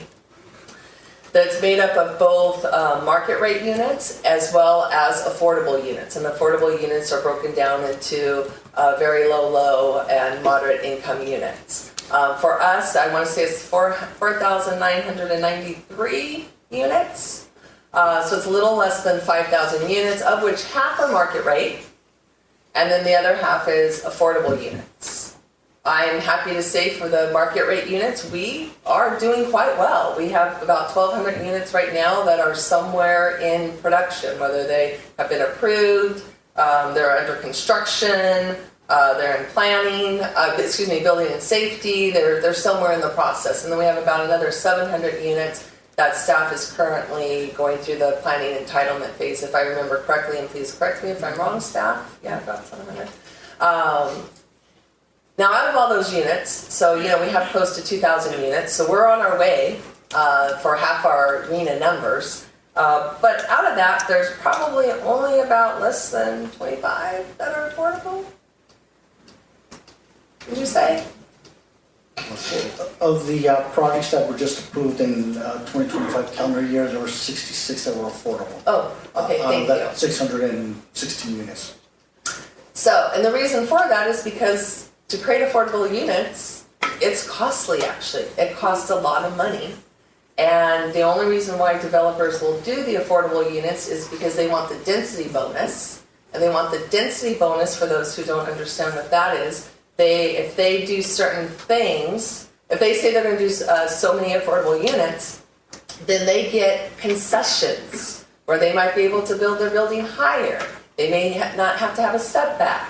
And that is allowed by law. We cannot stop that from happening either. So they get very little affordable units to give to us, and they get these great big concessions from us and waivers. Thank you. Now you guys know why you guys are awesome. You're generous, but I do think we do have an awesome staff. That's what I think. And then I heard someone mention about the heights. So is that something staff could address? But someone had mentioned that heights were limited at 18 feet for attached or same level for detached. So, Chairman Oscar Martinez, Community Development Department. Yeah, so there are some provisions that do allow the heights to exceed the limits. Primarily if they're within a certain proximity to a transit stop or something like that, they are allowed to exceed that height. In our research, when we were doing this process, practically all of the area would qualify because they are within a certain distance of a transit stop. So effectively, we would not be able to limit it to that lower height.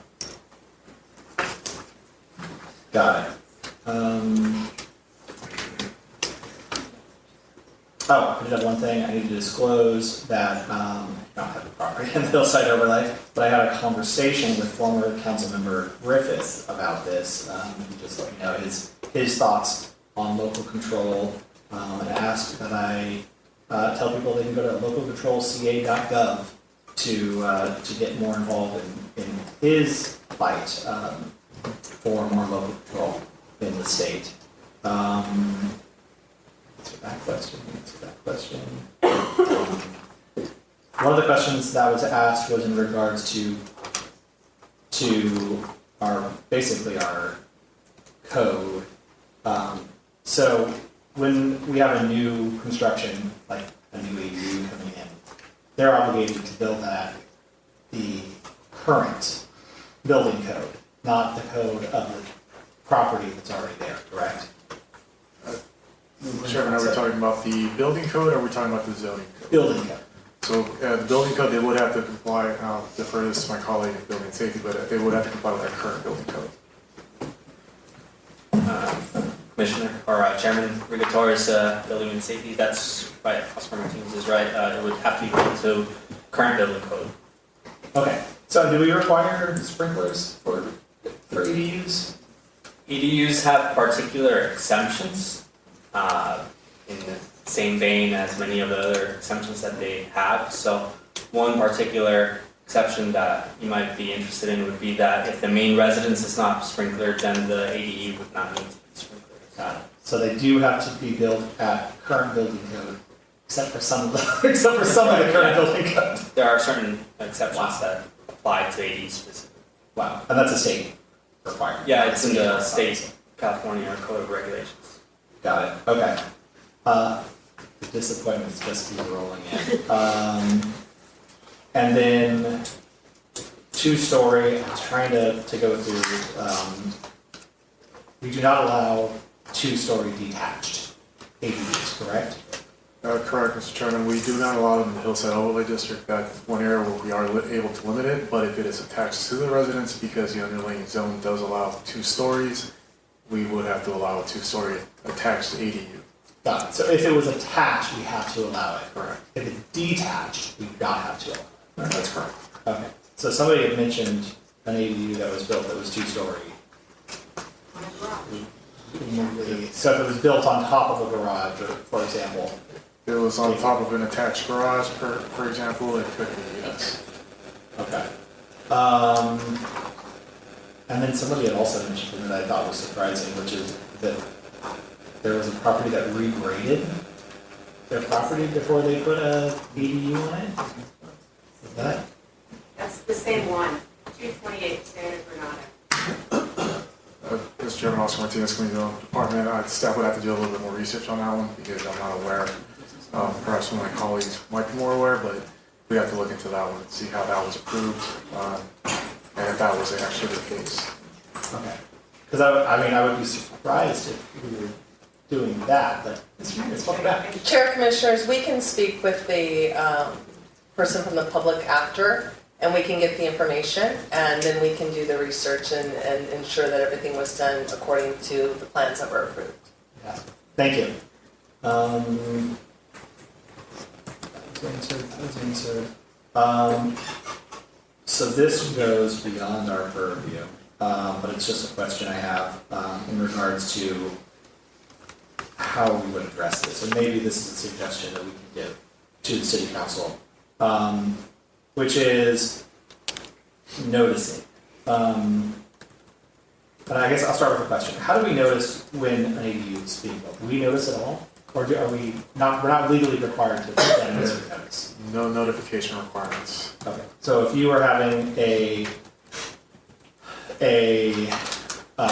minor hillside exemption or size plan, you would notify all the residents like we traditionally do, but if it was a ADU that we had to ministerially approve, the residents would know as soon as it was being built, basically.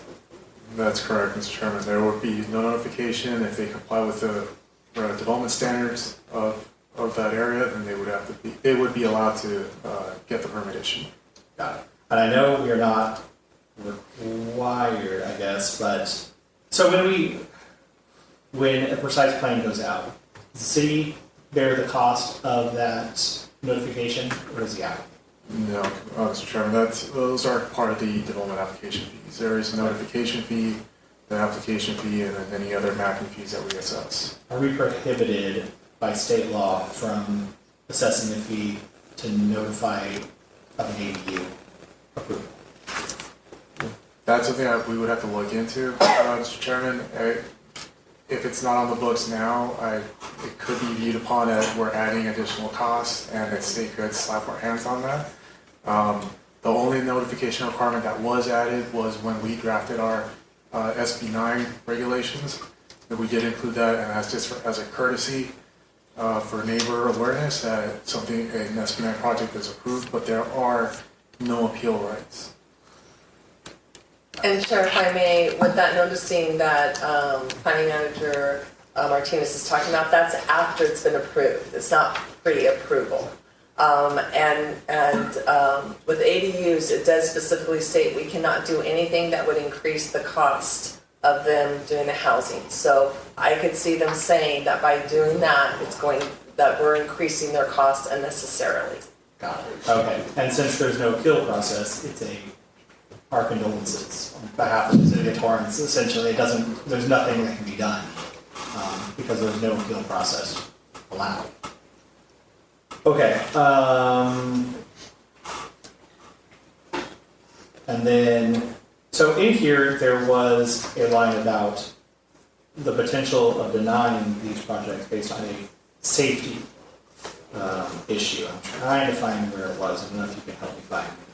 Mr. Chairman, I believe that's part of the Housing Accountability Act. There is some language regarding a project denial has to be based upon evidence that there's a life or safety issue. Just see if I can find it.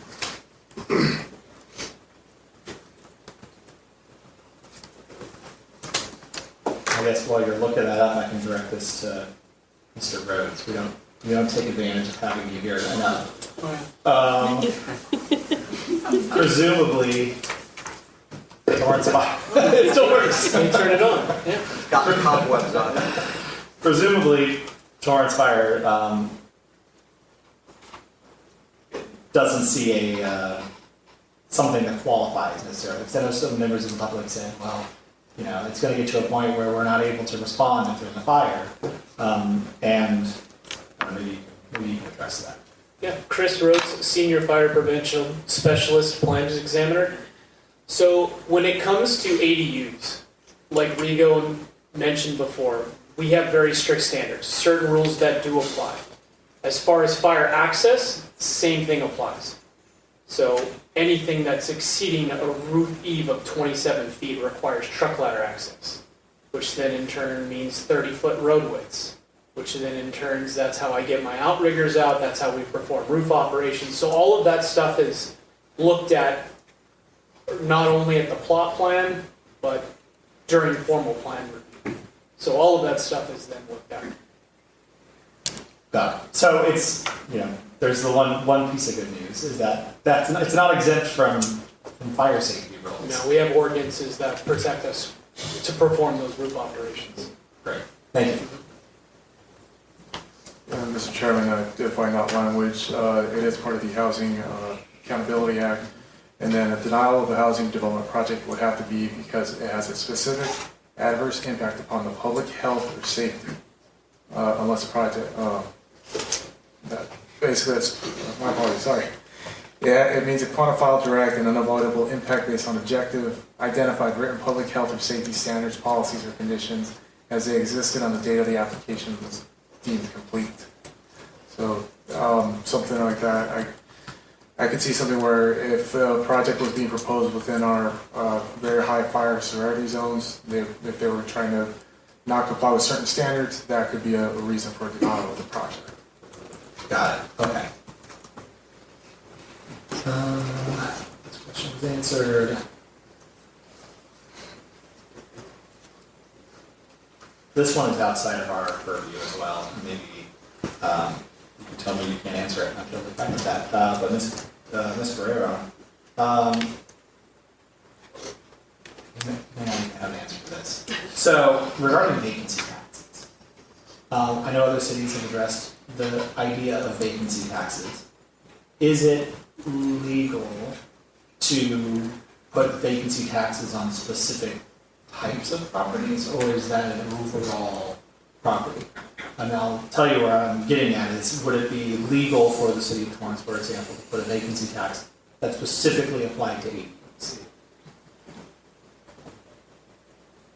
I don't know. I told you you could say that. That's Jennifer Guerrero, the Deputy City Attorney. Yeah, I don't know the state of that law at this point, but I can't imagine if you're putting a vacancy tax, meaning that you have to have somebody living there. You don't have to. You could pay a higher tax rate. I could kind of see that maybe affecting how somebody might. It's not preventing them from building it. It's just requiring them to use it for the stated purpose. Yeah, I'm not arguing with you. Yeah, and I don't know. I don't understand that. That would be something that we'd have to look into to determine that. But if that can be construed as deterring building, then it may be something that would be knocked down. But I don't know.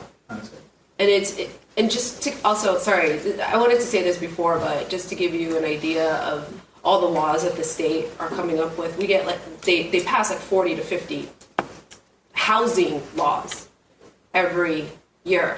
So we're all trying to catch up and figure out what do these laws mean, and then the state will pass a new one that changes things. So I could see something like that, even if you do address it now, that the state will come back and change it. Sure.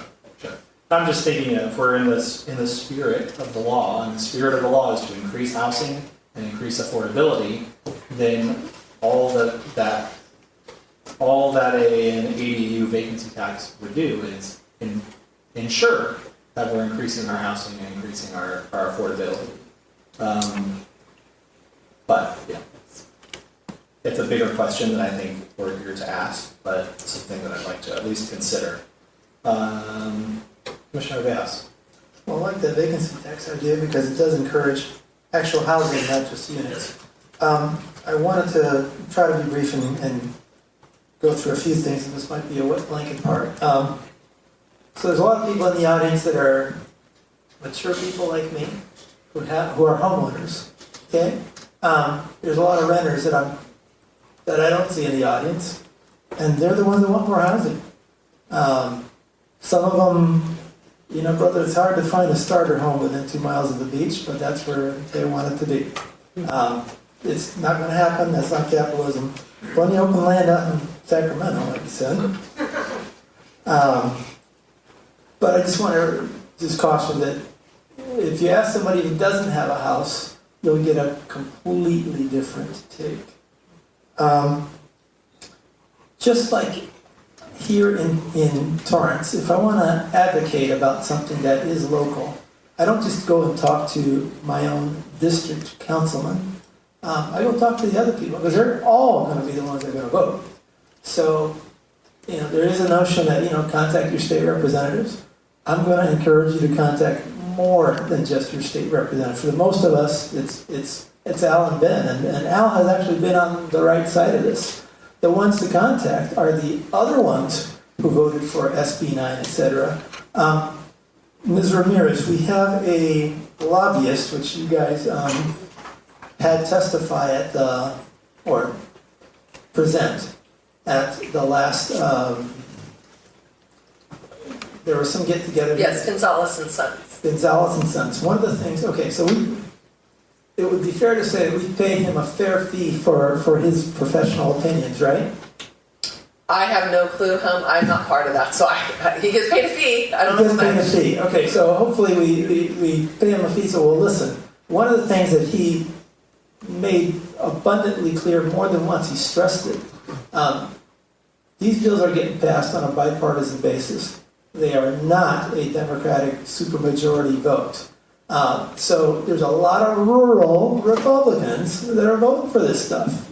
I would encourage people here to contact some of those people and say, you're not too happy. Where you live doesn't have to be the first thing he disclosed, if at all. But, you're a California citizen who's going to be under these laws, and, I personally don't want more of these passed, and I would hope you wouldn't also. If I may also, Commissioner, very quickly, when we're going through this every year, staff actually creates a webpage on the city's website that lists all the bills that that we're aware of, that we're putting letters out there for, as well as list the different representatives and committees. So we put it out there in hopes that the community will see this and will join our fight. Okay. When you put that out there again, please remind us. Absolutely. We'd like to be in that fight as well. Director, as you're leaving, there was somebody that, I think it was you, Commissioner Turner, where you said, or I don't know who it was, and said, we got people in Modesto or wherever it is, and when we present something, one size shoe doesn't fit all, and it's common sense. We agree. People don't have common sense out there. We agree. But do we ever present something like that? Every time. We do. Thank you. All right, and so and the last thing I want to bring up, and it's not for Director Ramirez, though I will ask you at some point about asking for a friend. If I repair a light switch, do I really need a permit? That's probably going to be a building and safety issue, not a planning thing. So we'll move on. So I guess one of the last things. Look, my colleagues and I have dealt with crazy stuff. Not throwing superlatives around lightly, but one of the last hearings that we heard about was, okay, we have this ADU on top of this other development, and you kind of have to ignore the ADU, and I think Commissioner Turner was the one, so we have like an open air ceiling? How does that work? We're getting crazy stuff here because of these laws, and we don't like it either. So yeah, help us out, and we're not to blame. We're kind of like dealing with the cards that have been dealt with, which is a crappy set of cards. Thank you very much. Thank you, Commissioner Gass. With that, any other thoughts or comments? Commissioner Borgelli. Well, before I make my motion here, I guess with the amount of pushback that the state pushes back on us all the time, the cynic in me says they must be wed to an idea in Sacramento that if you can't tax existing units, find more ways to make more units. Proposition 13 is important. And on that, I'll motion that we take a 5-minute break. Real quick, hold on, before you, can I cut you off Yes, before sir. you do that? Because I was thinking that this was a hearing, we don't actually need to close the public hearing. So we could take a quick action. Are you asking for a? Please. You need for a break. to, you need to receive and file though. Yes, I think. 5? Do you Okay. want? 5. We'll never come back in 5. Yeah. So you're not, I think we're gonna have a break. recess first. Got and it. We'll come back and and finish up this one. All right, 10 minutes. We'll be back at 8:40.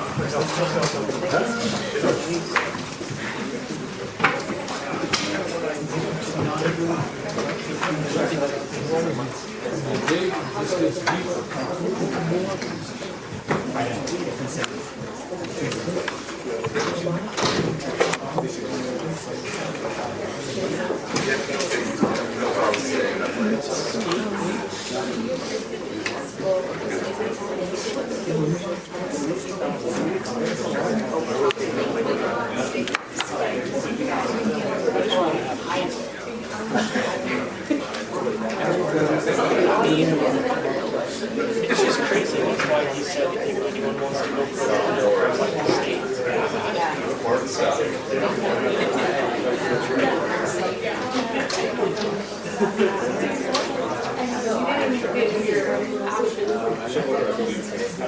all I want is like you'll laugh at me when I say this, but I don't. Like that's it. Like, I'm just picturing the chief the way they're top.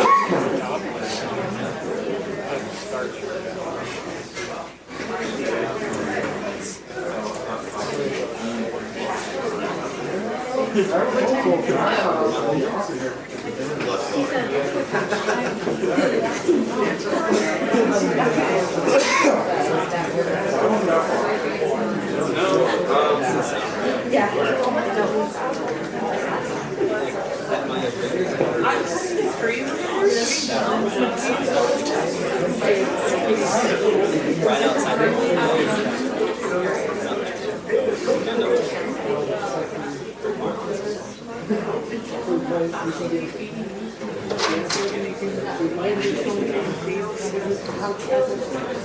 Yeah, I think we should that's really strange. Yeah, I don't know how bad it is. I have it a I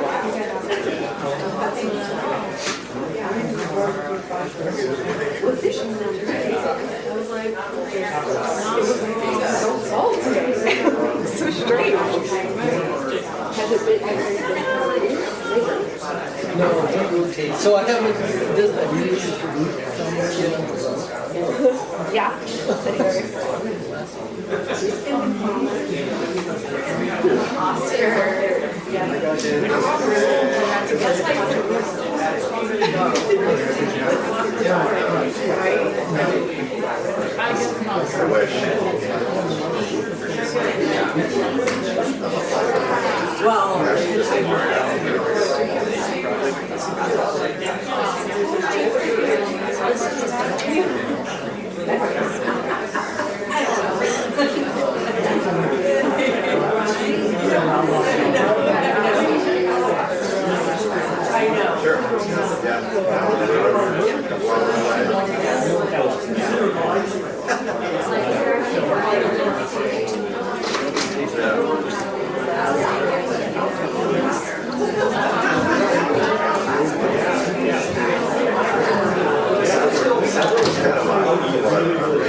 Oscar. Good timing.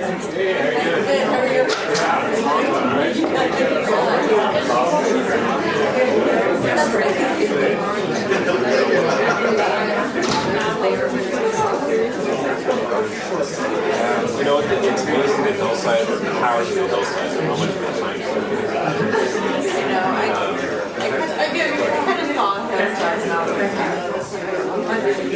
Yeah, we had this animal. We had a rabbit, and we had a 35 unit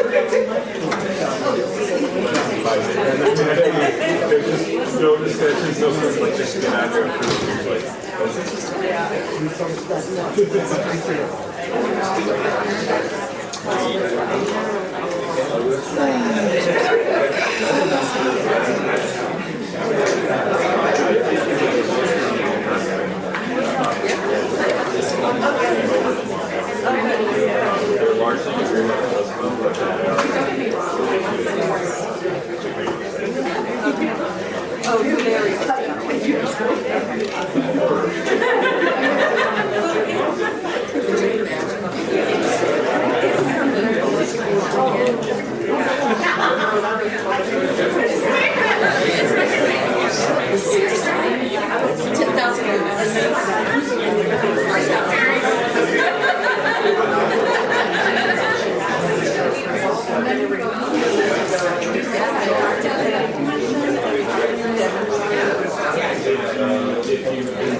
Let's see, you went out at 8:30. We didn't go out at 8:33, so you have 3 minutes.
like their name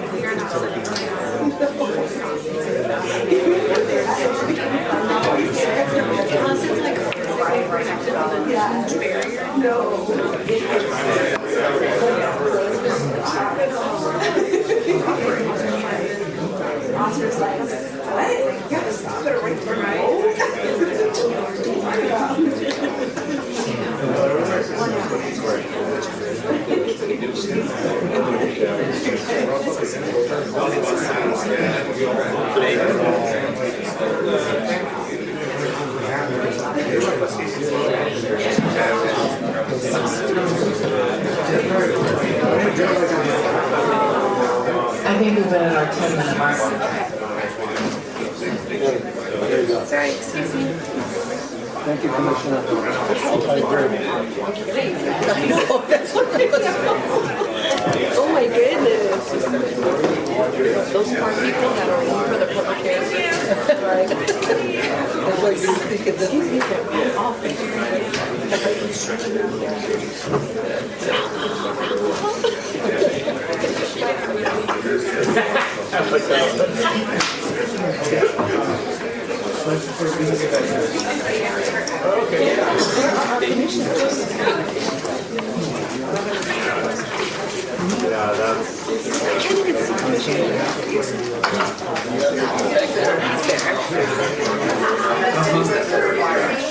Right, guys.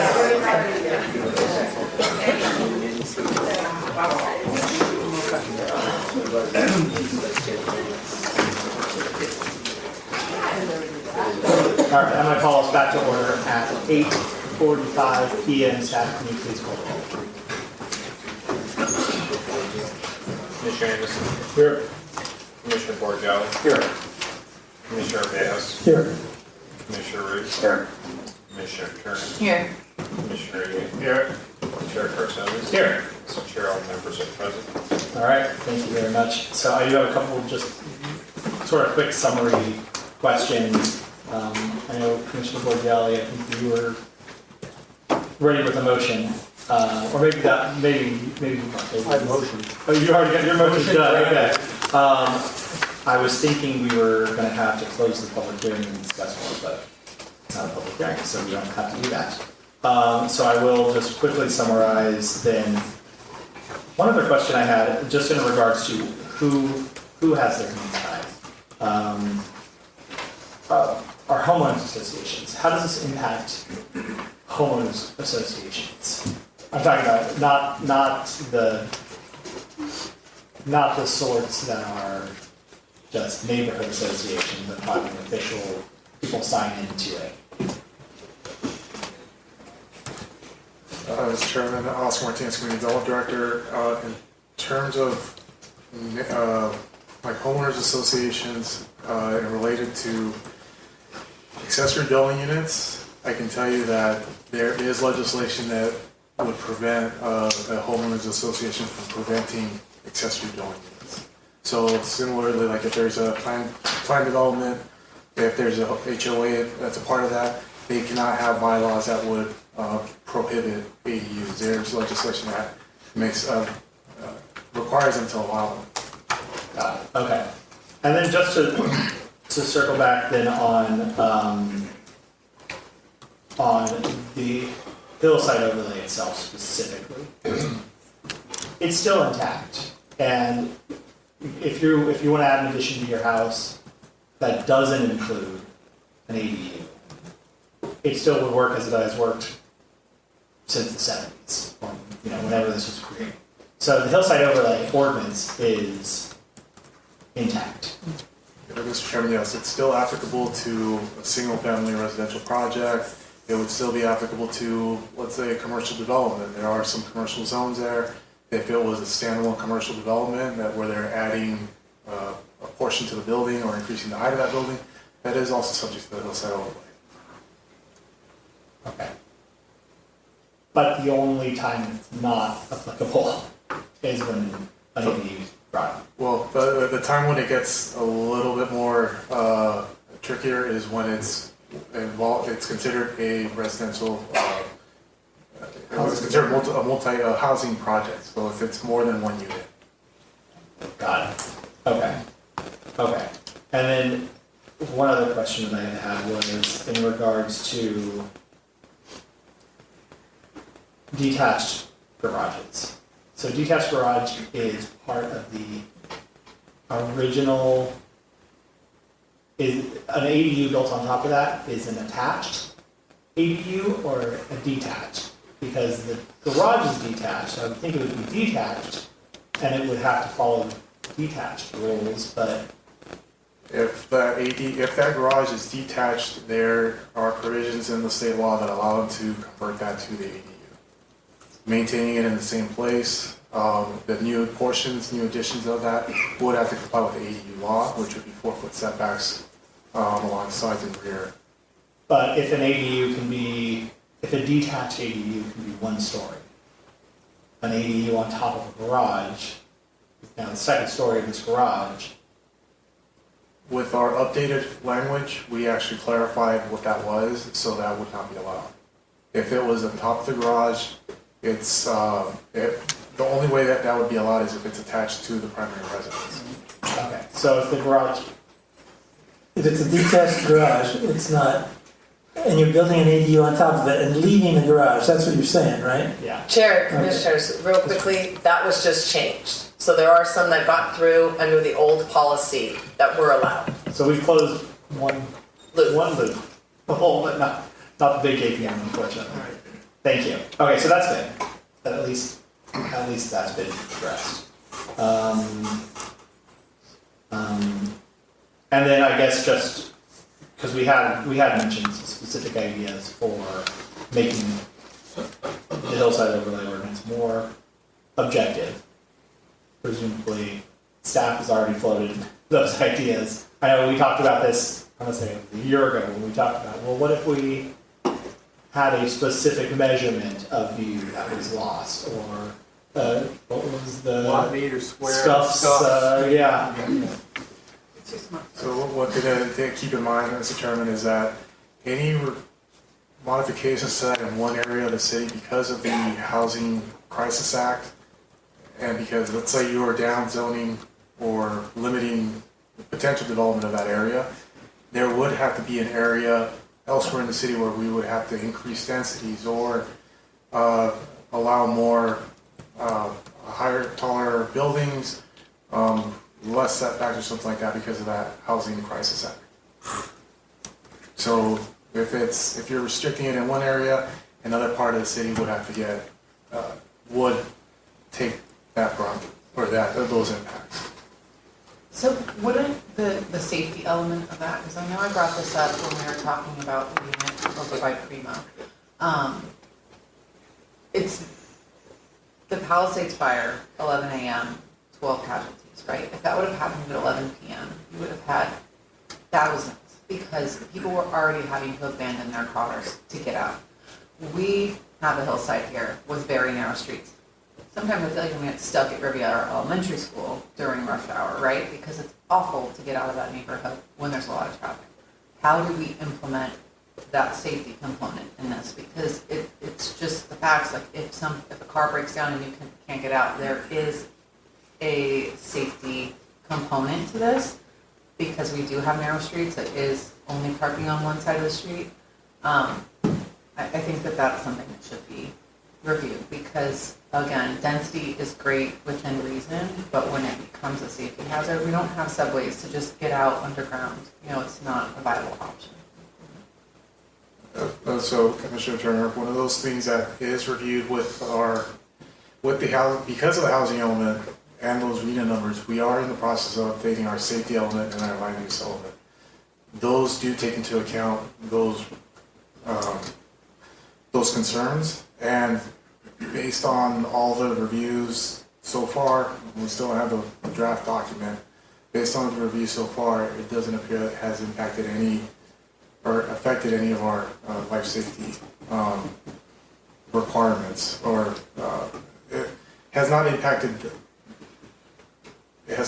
us to where we're going to be, creating a hazard.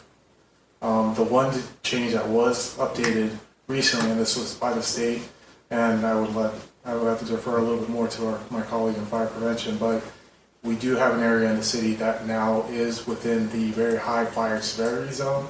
It's a limited area, it is within the hillside, so there are provisions that we would have to take into consideration where additional measures would have to be considered for those areas. But again, that's a very limited area within the hillside overlay. Chris Rhodes, Torrance Fire. A presentation in regards to the fire hazard disparity zone will be in the near future presented here. So you know. Thank you. Commissioner Rhodes. Mr. Rhodes, I'm glad you spoke up and you don't have any cobwebs in that microphone. No, they turn it on, so I'm surprised.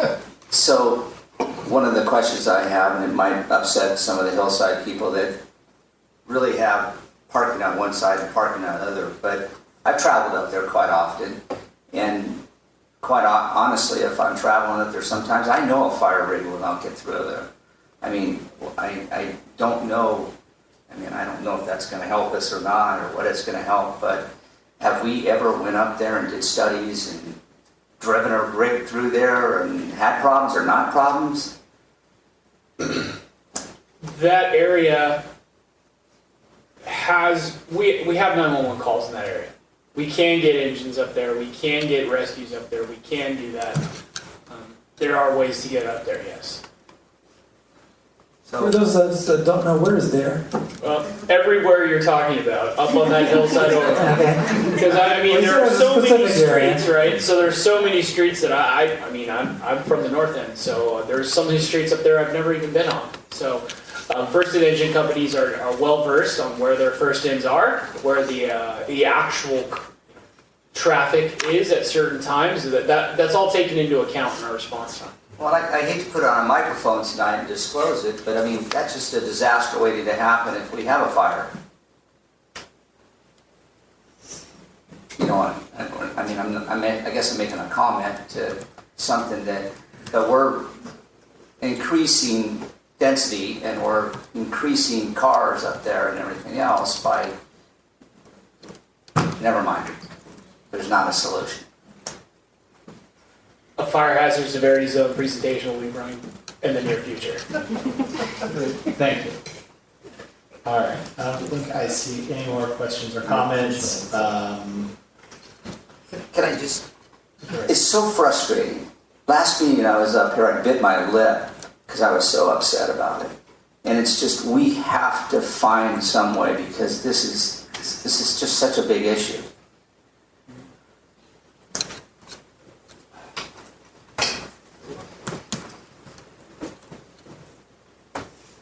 All right. Who wants to make a motion? Is it required? Is it required? Well, I think we're Accepted file? accepting the file Accepted for file, now, Mr. Chair. and then considering action going forward. But I would say just at this point, accepting the file. I would ask that maybe we consider the AD vacancy tax, just to think about it. I know I can't direct staff, but it would be something that I'd like to see us at least consider as an option. Commissioner O'Bannon. I move that we accept and file the staff report on the hillside overlay. Second. I'll second that with a comment saying, staff, good job in presenting this tonight. Roll call. Mr. Chair, could we clarify the second? I heard Mr. Turner. say the second. Commissioner Turner. Thank you. And is It's that okay, I'm used to Rick talking over me. is that with the recommendation by Mr. Chair as well, Commissioner Turner? Or is it just a second? With the recommendation. Okay. Commissioner Anderson? Yes. Commissioner Borgello? Yes. Commissioner Rios? Yes. Commissioner Riggs? Yes. Commissioner Turner? Yes. Commissioner Yates? Yes. Chairperson? Yes. Chair, that motion carries 7-0. All right. Thank you all for being here. Reach out to your elected officials. Think before you vote. Thank you for your time.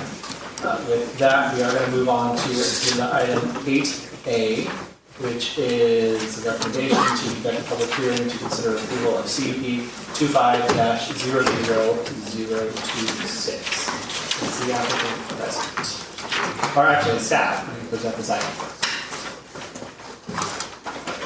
Good evening, Commissioners. My name is Catalina Segovia, Planning Assistant with the Planning Division. I'll be presenting item 8A this evening.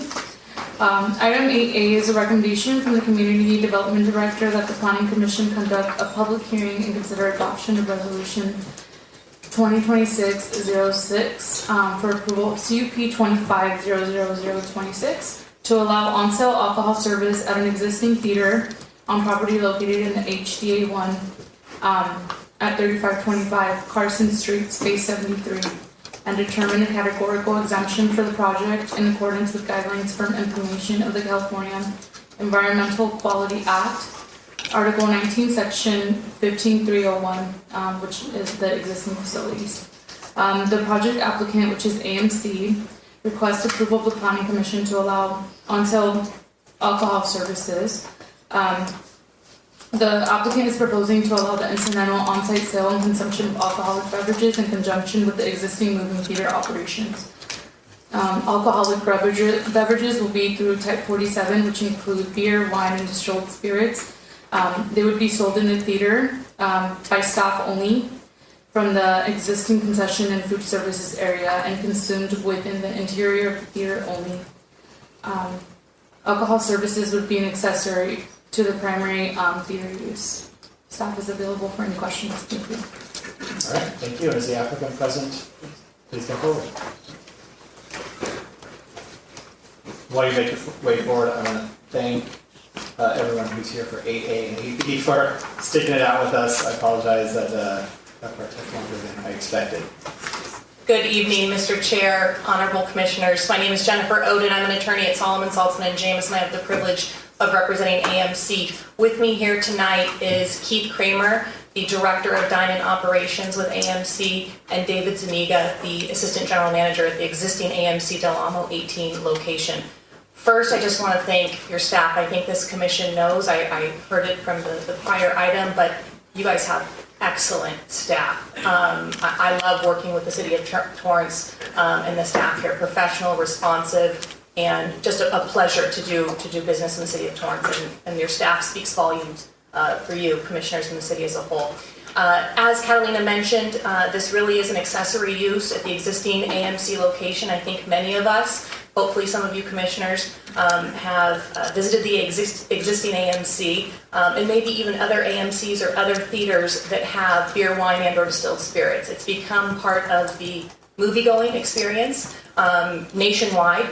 AMC operates nationwide in about 41 states or so. Approximately 50 locations in California have existing ABC licenses, State Department of Alcoholic Beverage Control licenses.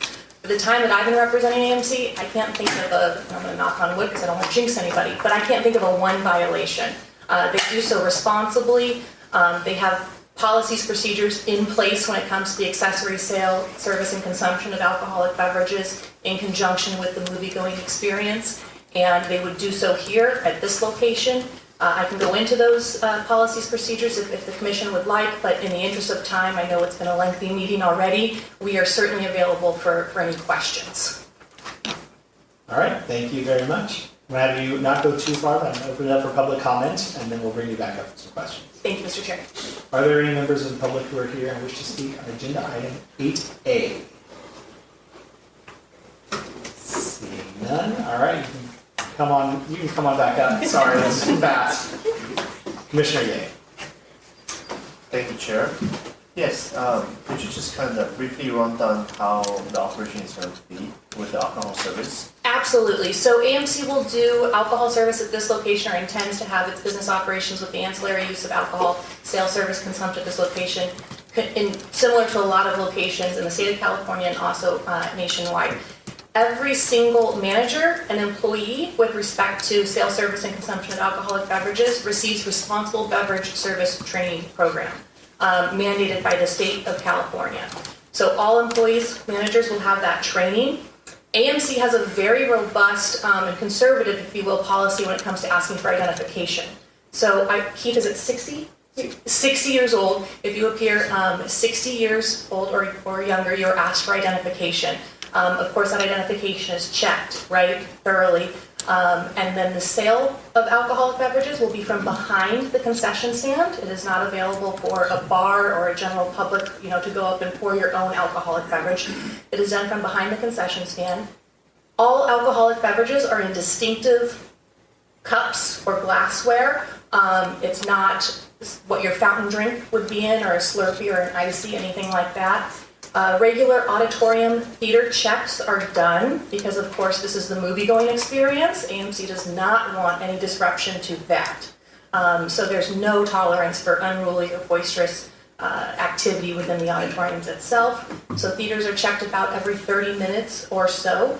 There is also the State Department of Alcoholic Beverage Control, because this has become commonplace within our movie theaters in the state of California, imposes what I'll say are common or general conditions on a movie theater. One of those is also no more than 2 alcoholic beverages per one person.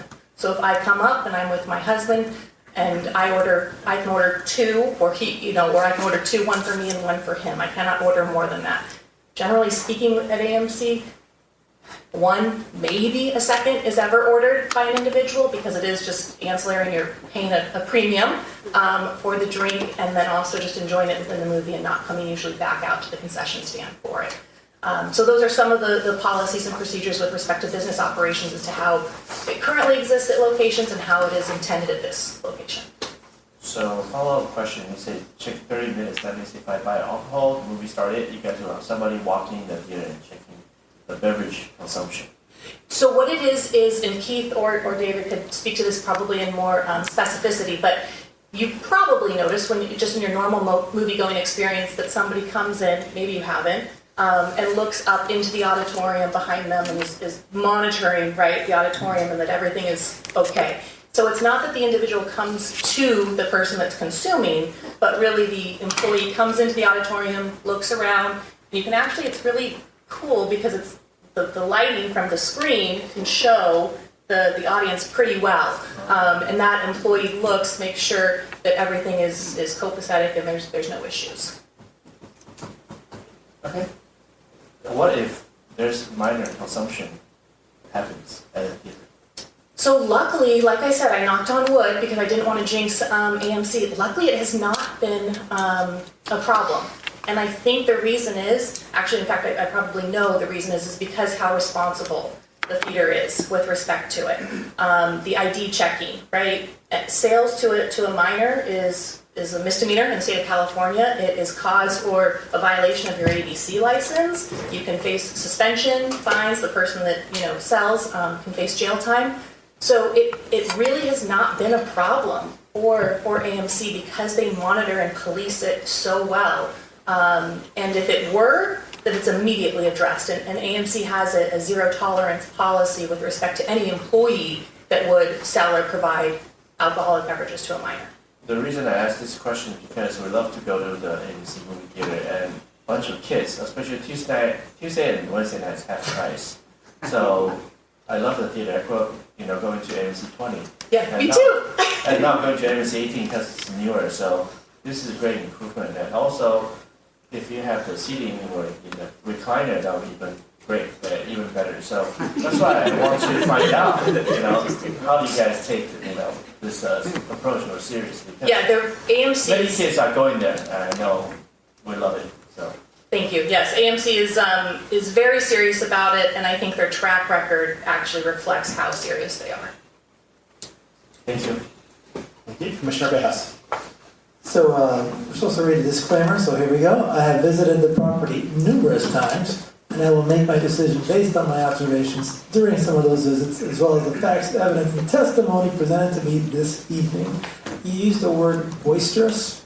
That's certainly a concern, because there's an element of boisterous already, which some of us who like to go to the theater kind of are turned off by.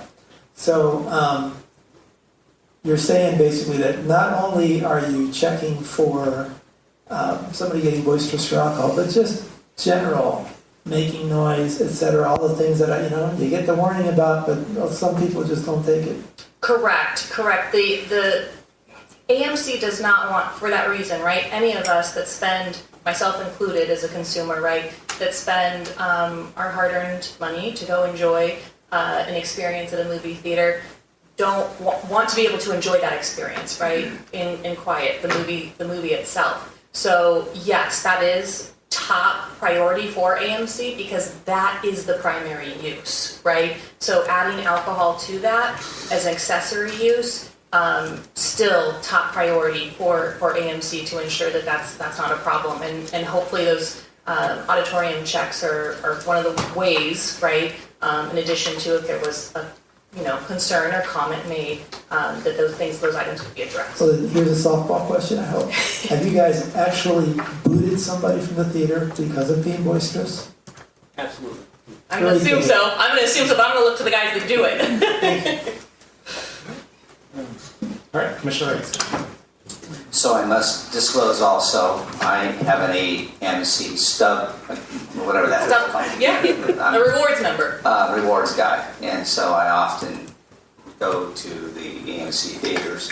So I will be basing my decision tonight purely upon all the evidence provided to me tonight.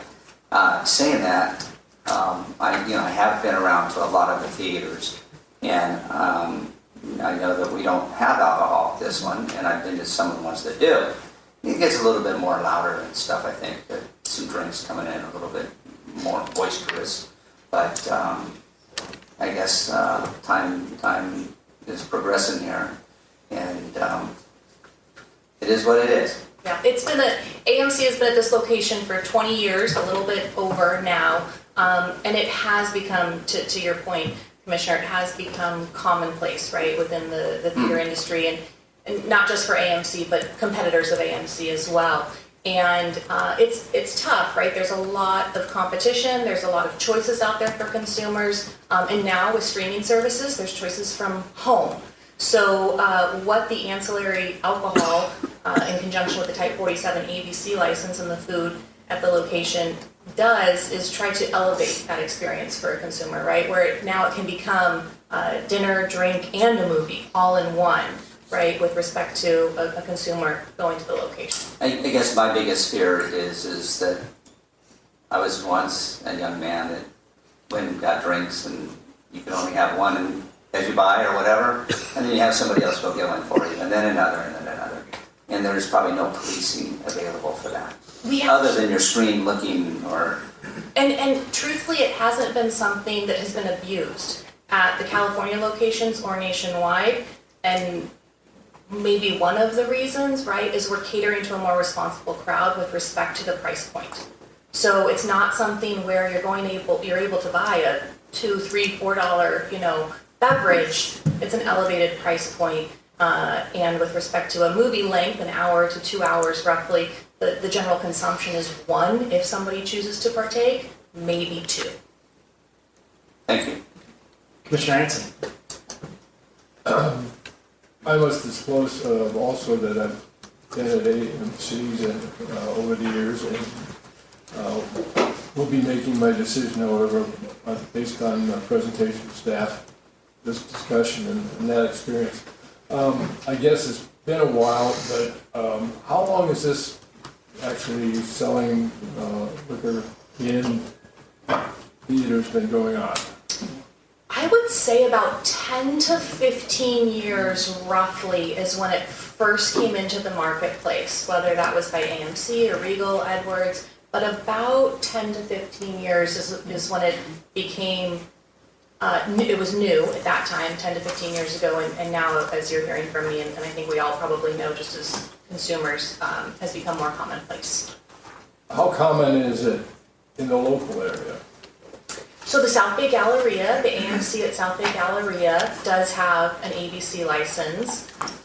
This location, of course, has wanted and thought about pursuing one for several years now, and here we are tonight, of course.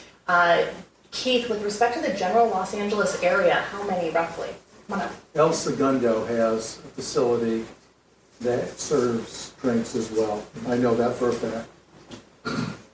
Hi, good evening. Keith Kramer, Director of Operations for AMC Theaters. We have roughly 37 theaters in the greater Los Angeles area, and only 4 do not have a license right now. So, AMC 20 is one of those four that does not.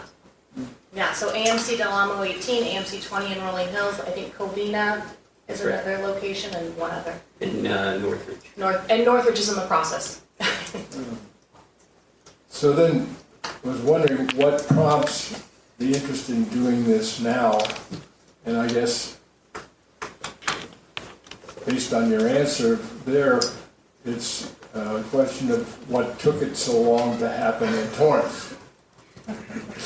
Well, about 10, 12 years ago, as the commission may be aware, AMC did come before the commission. It was new at that point in time.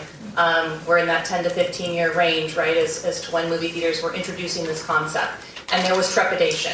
I reviewed the record from 2014, time before before your predecessors on the commission, and that was the real concern, right? It was new, it was novel at that point in time. How are we going to police it? How is it going to be controlled? Is it going to become problematic? And those parade of terribles, thankfully, have not come to fruition at the AMC locations, and certainly, throughout the state, based on what we're seeing with competitors as well. So to answer that question, that's kind of why it was originally thought about. And to Keith's response, we're the final four in the state of California, so we're trying to get those up to speed with the rest. So there's not a specific demographic that calls upon it that it's appropriate now? Generally, no, I would say. Yeah. Okay, thanks. That's all I have. Ms. Govey, did you have a comment? No, I was just going to speak on what she said. AMC did apply for a CUP back in 2014 for this location. Thank you. Because I had the same question, because I saw that and I didn't see the minutes, but I didn't know maybe we had a particularly prudish or a teetotaling commission before. That was the issue. I read through the dry record, Mr. Chair, and it was, and I recognize some of the names on the commission and the city council at that point in time. I'm home, Torrance is my hometown, so I recognize that, and I think it was just new. Catalina and I had that conversation, and it was just, this is something new. Do we want to put our foot into that? What happens? Thank you. Commissioner Reyes. Yeah, I think it was around that time, 2014, I think it was the ArcLight in El Segundo that introduced that. And one of the other things was the reserve seating, which was like a mind blower. Why didn't you do that before? Okay. All right, this is a quickie. It's 30 minutes into the movie. I finished my popcorn. Now I'm thirsty. How do I get a drink? Do I go up and get it or order it? You do. You go up and get it. All right, that's it. All right, well then I'm just going to disclose that I'm familiar with the location. Any decision I make is based on the evidence presented to us, as well as my own personal observations. You already answered one of my questions. I have one more question here. So 60 years old, so I'll know if I go to AMC and I don't get carded, I can be wildly offended. We actually had that conversation before the meeting even started, and I said, I bet the women actually really love that. I could see the men being not so happy with that policy, but... No, you can ask us too. Now that I know the threshold, you better ask me. The one thing I didn't see, and I guess maybe this question's for staff, is that I don't see anything in here about cameras. I know normally when we see alcohol stuff, we see police asking for cameras. My assumption is that this place is pretty cameraed out already, and that's probably why that was left out of this. I just wanted to ask or to say that. Yes, correct. During staff visit, we did see that they already had cameras, so it wouldn't have needed to be a And condition. there's security already, and that's what I figured. But I know it's something we normally see, and I just wanted to address it. And just to mention, Mr. Chair, I maybe should have mentioned this earlier. Before we even applied, we reached out to the Torrance Police Department from a law enforcement perspective to see if there were any concerns from a law enforcement perspective by adding the ancillary alcoholic beverage use at the theater, and there were none. So that was enlightening and helpful moving forward. And AMC is agreeable to all. I think there's 17 or maybe just shy of 20 conditions, and all are absolutely perfect. Perfect. All right. Commissioner Turner. Oh, actually, real quick, I'm sorry, spoke too soon. Any final thoughts from you before we close the public hearing? We respectfully request that you approve the conditional use permit as recommended by staff, and we thank you for your time. Thank you. All right. Now, Commissioner Turner, apologize. I move to close the public hearing. Second. Who was? Whoever you feel like. What was that? I think it was Obejas and Yay and. It's okay. Whoever. Okay, so who did? For the record, I think Commissioner, Obejas was that's fine.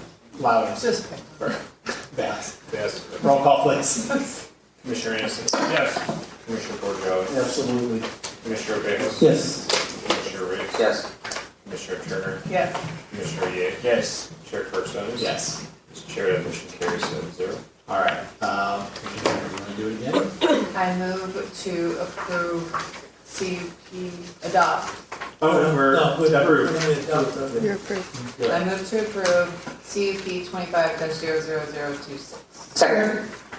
Ooh, that was Riggs that time. Do we have a resolution? Let's take a roll call on this one first, and we'll come back to that. I just don't want to go through Pretty good, I'm gonna go out. It was, yeah, roll call.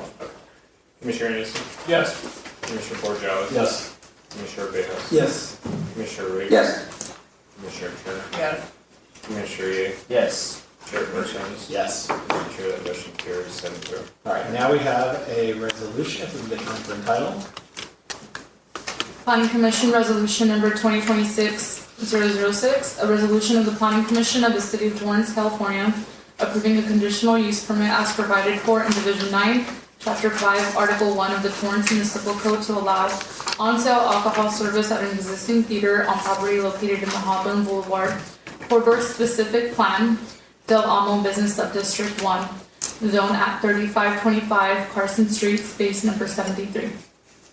Commissioner Turner? I move to adopt resolution number 2026-006. Second. That was Commissioner Okay. Begas, correct? Yep. Roll call? Commissioner Anderson? Yes. Commissioner Bordeaux? Yes. Commissioner Begas? Yes. Commissioner Riggs? Yes. Commissioner Turner? Yes. Commissioner Ye? Yes. Chair Torrance? Yes. Mr. Chair, that motion carries 7-0. All right, congratulations. We have righted the wrong of 12 years ago. So thank you for sticking it out with us all these years. We look forward to being carded in your facility soon. I'll tell you, a good film, a drink, a reclining chair, and a blanket, and we're all set. You're not supposed to sleep through, you're not supposed to sleep through the film. It's a very relaxing place.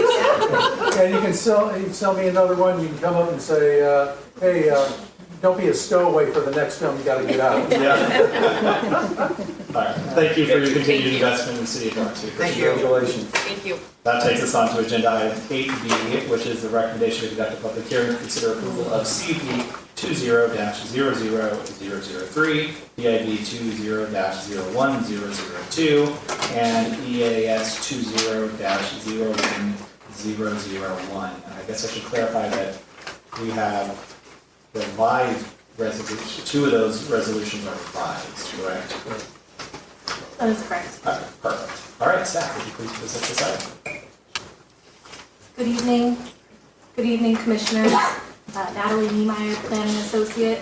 The next item is 8B, consideration of an environmental assessment for adoption of a mitigated negative declaration and approval of a conditional use permit to allow the construction of a light industrial warehouse building in conjunction with a division of lot to consolidate pre-existing parcels into two parcels on property located in the Heavy Manufacturing District zone at 255 West 190th Street, referred to as the 2555 West 190th Street Industrial Warehouse Project. The proposed tilt-up warehouse building consists of 262,970 square feet in building area on a 13.59 acre lot. Parking on site is compliant with the Torrance Municipal Code with a total of 552 parking spaces provided. Additionally, the project adds 18 diagonal parking spaces along Crenshaw Place for public use. The proposed maximum height of 44 foot 6 inches is consistent with the surrounding industrial buildings, with the property to the north measuring 34 feet and the property to the east measuring 47 feet in height, and is compliant with the Torrance Municipal Code.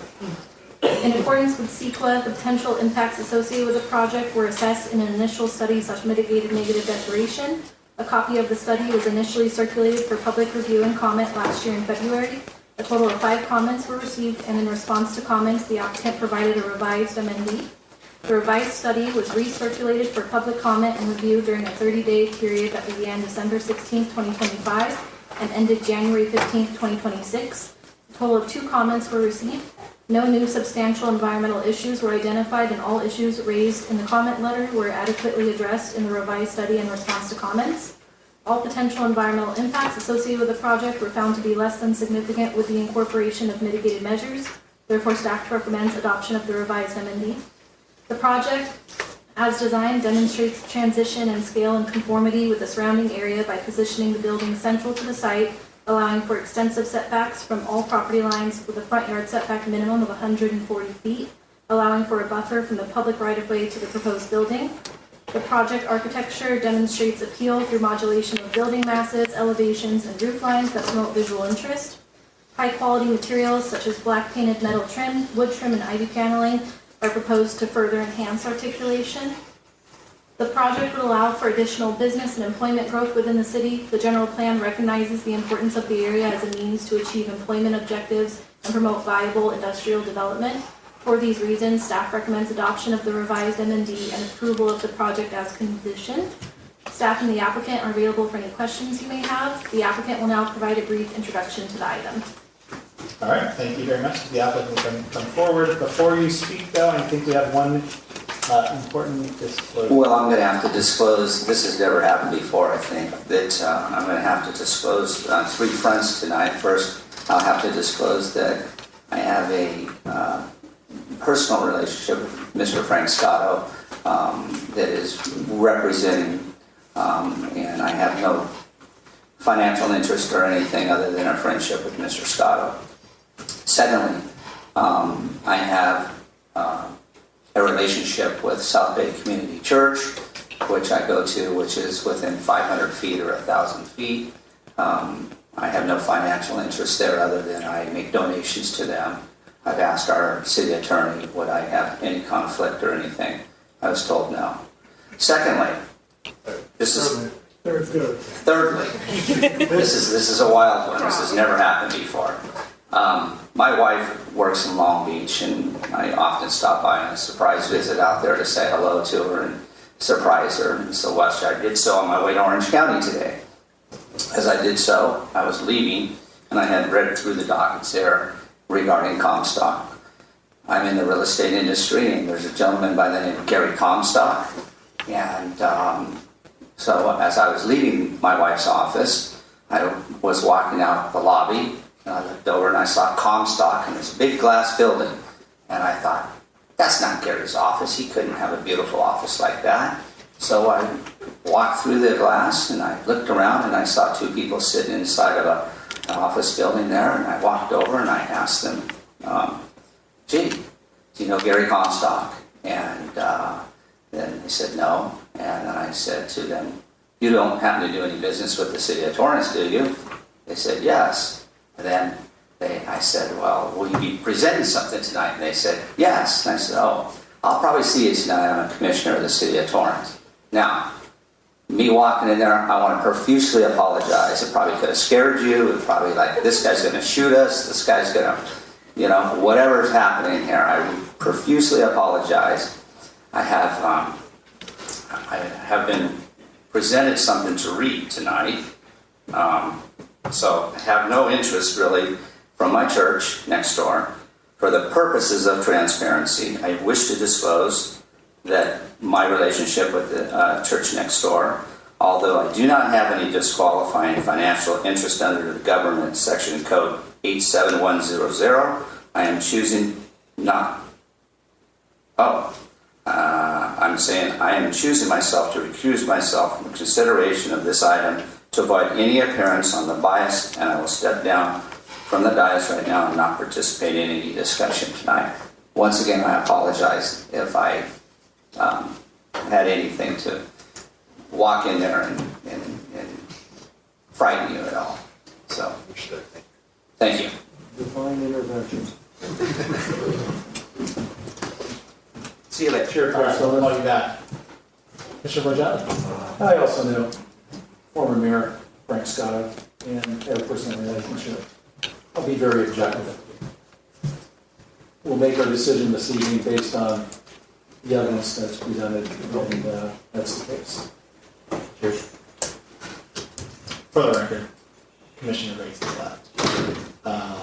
I am also going to disclose, in the spirit of transparency, that I, like pretty much everyone else up here, have a relationship with former Mayor Frank Scotto. No, I do not. Please don't. All right, I said pretty much everyone. At least know who he is, and any decision I make tonight is going to be based on the evidence presented to me as well as my own personal observations. I'm also will disclose, since we're all disclosing right now, that I'm familiar with the location, have viewed the location, and I'm going to make my decision based on the evidence presented as well as my own personal observations. Any other disclosures while we're at it? All right. Thank you for your patience. Welcome. Good evening, Chair Cartsonis, Vice Chair Turner, and Commissioners. My name is Alex Rebate, and I represent St. Paul Fire and Marine Insurance Company, the owner of the site at 2555 West 190th Street. Tonight, I'm excited to have my team present to you our vision for the site's future. St. Paul Fire and Marine has been involved with this property since 1998 and looks forward to continuing its support of the Torrance community with our proposed project. I'd like to thank the city staff for the work on our project. I have read the conditions of approval that they provided, and I understand them. At this time, I'd like to turn the presentation over to Tiffany Suke with Comstock Development. Comstock has been processing the application on our behalf. If questions come up for me, I will be available to answer. Thank you.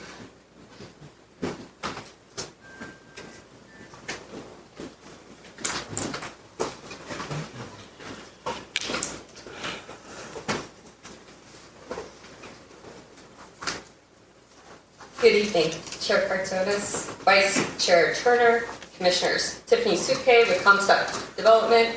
We are here to entitle a modern industrial warehouse building at 255 West 190th on behalf of St. Paul. We too appreciate staff and it's been a pleasure to work with them. Slide change, thanks. Going back in time, here's a picture of the old ITT building that was previously on site. It was originally constructed in the early 1980s. The last full occupancy was in 2007. Despite a full and continued marketing effort, the building was less than 40% occupied from 2008 through 2016 and 100% vacant thereafter. The building was demolished in fall 2022. Here are our objectives for the project. Basically, to construct a first-class modern building that will enhance the 190th corridor. We intend to attract a corporate or regional headquarter business, providing tax revenue and jobs to the city. A lease has not been secured on the site. The site is located within an urbanized environment with neighboring industrial and commercial uses. The project site is bounded by various warehouse light industrial buildings to the north and east, commercial and residential uses across Crenshaw Boulevard to the west, and a petroleum refinery to the south across West 190th. The project aligns with the general plan, heavy industrial designation, and M2 heavy manufacturing district zoning regulations. Next, I will introduce Sergio Valentini from Ware Malcolm, with extensive architecture and design expertise, who led our efforts on the project's site planning and building design.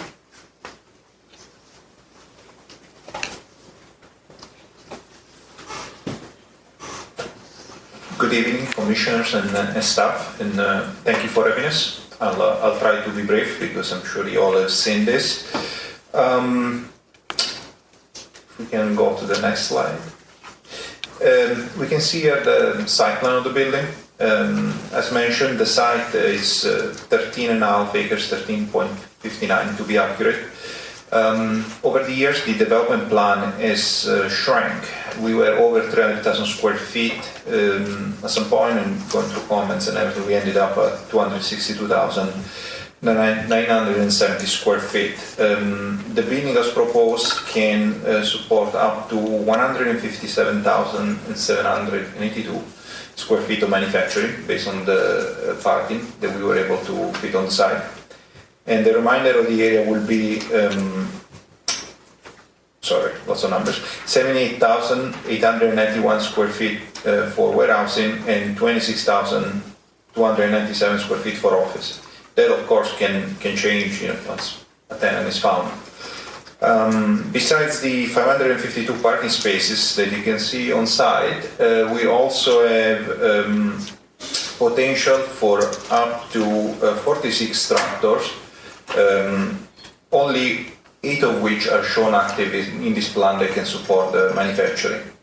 There's 36 knockout panels facing north away from the street, from 119 and Crenshaw Place.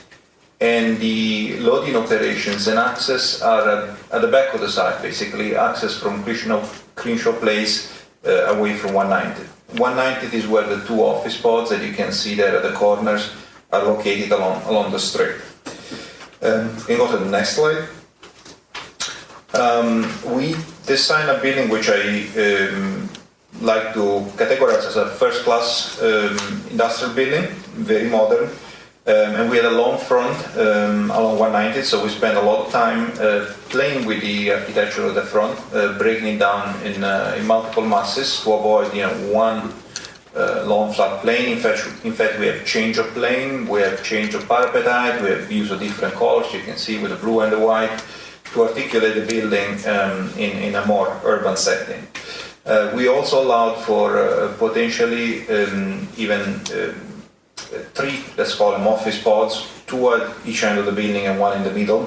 So you can see glass, you can see these flying trusses with the signage at each corner. To again, create articulation, address presence on the street. We also create an horizontal datum that, if we can go to the next slide, we can see a little bit better. Right there, yes. That kind of creates a bit of a pedestrian scale, street scale, addressing the building entrances and the employee level. And right there in the top image, towards the right, you can see what in elevation will look like one of the 2 exterior amenity areas that we plan on the site for the employees. Pretty standard in today's Class A buildings. I think if we can go to the next slide, I'll talk a little bit about the materials. As mentioned, we have a combination of concrete painted with vibrant color, blue, white, some grays, some wood accent, and then glass, abundant glass all along the offices and the street facing 190. On the bottom image, you can see what's going to be the loading dock, and you can see the active doors, which are the one with the blue rollers, and everything else is just a field of parking. Even though this is effectively the back of the building, facing away from public streets, you can see even here we included articulation of color and materials to make sure the building has, I like to call them, four good faces. And the building, as mentioned, is 44.6, which is right aligned between the buildings nearby that span between 34 feet tall to 47 feet tall, so right there. And that's all I have to say. I'll give it back to Tiffany.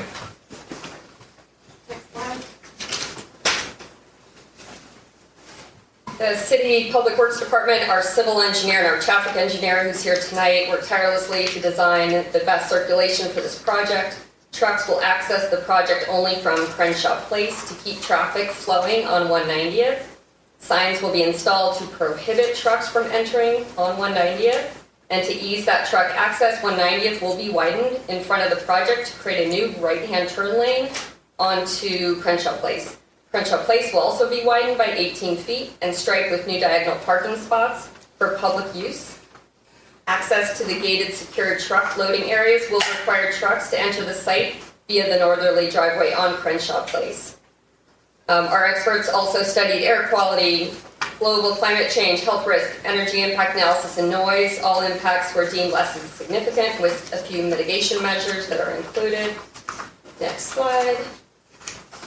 We noticed the 500-foot radius of the community last year for a local neighborhood meeting at the Sonesta Select Hotel on Saturday, March 22nd at 10 a.m. And 0 people attended the meeting to learn more about the project or ask questions. The Torrance Chamber of Commerce wrote a letter in support of the project. St. Paul is committed to hiring a GC who hires union employees. In sum, the project's consistent with the zone, the general plan, and Seaport review provides no substantial evidence that the project would have a significant effect on the environment with these mitigation measures. We brought our best team tonight, working on this project for years. We're Malcolm, the architect, DRC, the civil engineer. We have LLG, the traffic engineer, TNV, the environmental manager, Gandini, air quality and noise, Boyer, environmental consulting. Our team is available to answer any of your questions. Thank you. Fantastic, thank you. I'm going to have you not go too far, but I'm going to open it up for public comment. Are there any members of the public who are here and wish to speak on agenda item 8E? Seeing none, you can come back forward if you didn't go too far. Commissioner Yang. Yes, this question is for staff. Does this place have a solar or electric charger? Is that required? Rico Torres with Building and Safety. EV charging would be required based on one of the conditions of approval, but also based on the base code. We'll determine the exact amounts during plan review. Solar would also be something that we would take a closer look at during the plan review itself. But I don't see it on the condition. Maybe you can point me out. Well, that would be based on the energy analysis that gets submitted during the plan review. Thank you. Sure.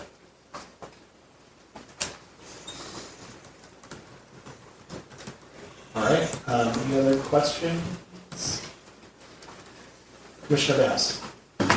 It's nice to see manufacturing facility being developed. Who would be your ideal tenant, since you haven't identified one? It's pretty gutsy to come up with this and not have a tenant already. Yeah, it is a spec building. That's why parking will vary, and we will come back when we're submitting plans with how that will look. But in discussion with the local broker, the current market for this building, it's attracting advanced manufacturing. So current ones that are close by right now, Sony EV, ArcBoat, Antares, Amazon, DHL, Pioneer. Great to hear, thank you. Sure. All right, I have one question. I guess I'll start with a comment. It looks fantastic, so great job. I think it's going to be a nice addition. It certainly looks better than the IB building that was there for most of my life. The one question I have is in regards to the entry into Crenshaw Lakes. So on Crenshaw Boulevard, are people heading southbound, are they able to turn across and enter Crenshaw Place? Or is that returning they cannot? Apologize, I should have checked. While you're doing that, I'm going to disclose that I'm familiar with the location. Not familiar enough to answer my own question, but any decision I make is going to be based on the evidence presented as well as my own personal observation. Chair Cartonis, I believe there's a divider preventing left turn lanes. Perfect, that's good, Sorry because about that would be my one concern. And then I also did not write down whether, are the utilities already underground in this area?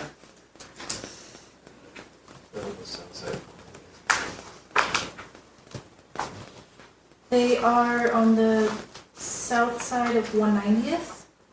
They're overhead on the south side or they're underground?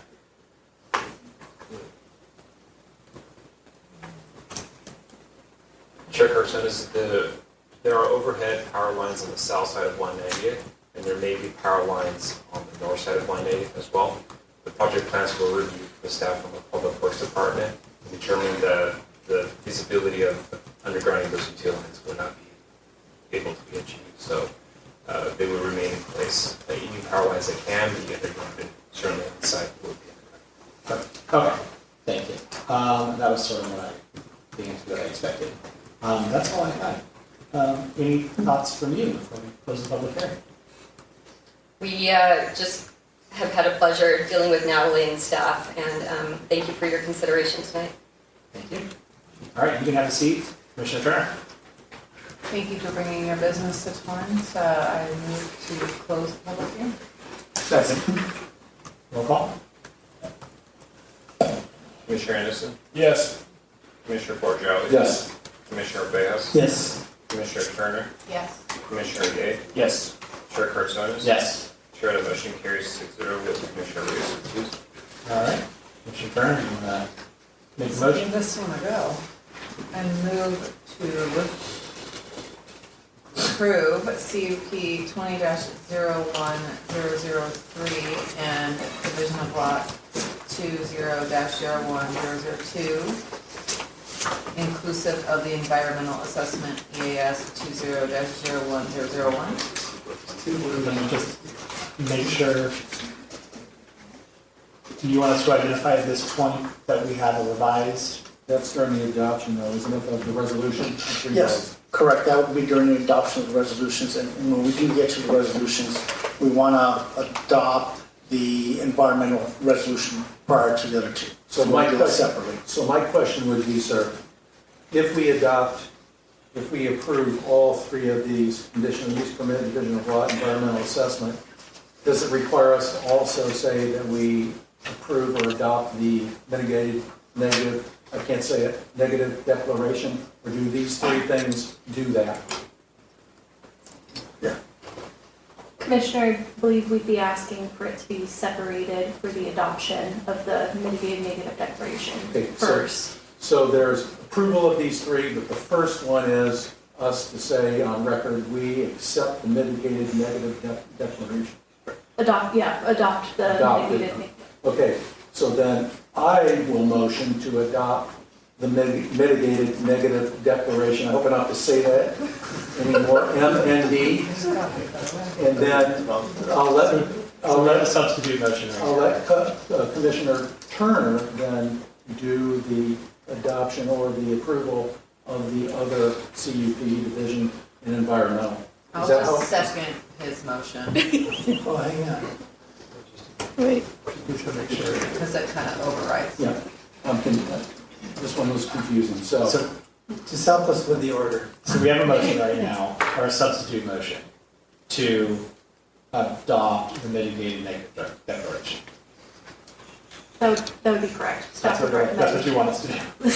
staff would recommend that being the order. Okay, we have a motion from Commissioner Borgelli, a second from Commissioner Turner. Roll call. Commissioner Anderson, Yes. Commissioner Borgelli. yes. Commissioner Bejas. Yes. Commissioner Turner, Yes. Commissioner Ye, Yes. Chair Cartsonis. Yes. Chair, that motion carries 6-0 with Commissioner Reyes recused. Okay, now Commissioner. I move to approve CUP 20-01003, division of lot 20-01002, and environmental assessment, EAS 20-01-001. Second. Roll call. Commissioner Anderson, Yes. Commissioner Borgelli, Yes. Commissioner Bejas, Yes. Commissioner Turner, Yes. Commissioner Ye, Yes. Chair Cartsonis. Yes. Chair, that motion carries 6-0 with Commissioner Reyes recused. Okay, and now we have resolutions. Get the number and title.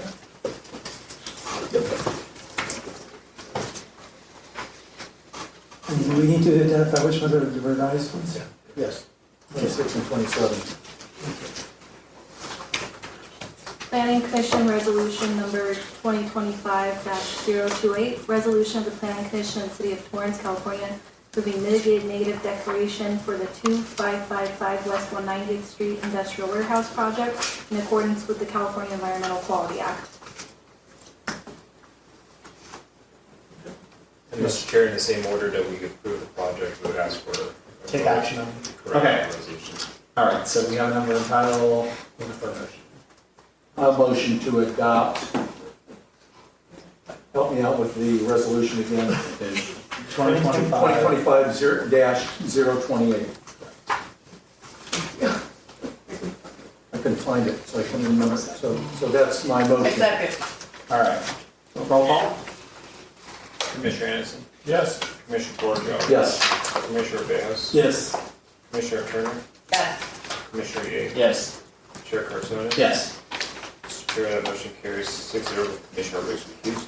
All right, now we have two more resolutions. We get the number title.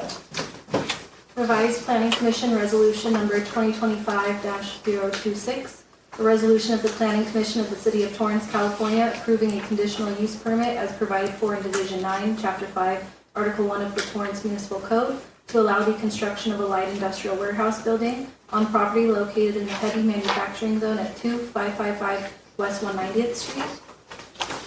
And revised Planning Commission Resolution Number 2025-027, a resolution of the Planning Commission of the City of Torrance, California, approving a division of lot as provided for in Division 9, Chapter 2, Article 29 of the Torrance Municipal Code for lot consolidation purposes on property located in the heavy manufacturing zone at 2555 West 190th Street.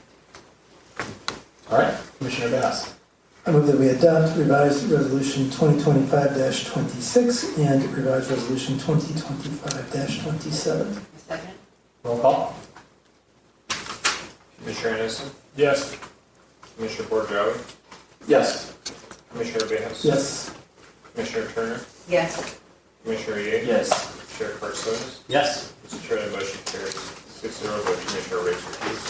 All right, congratulations. Thank you for your investment in the city of Torrance.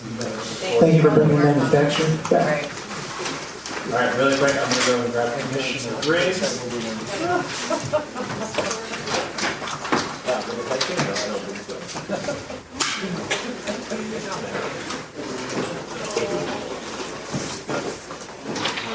That's something we can do.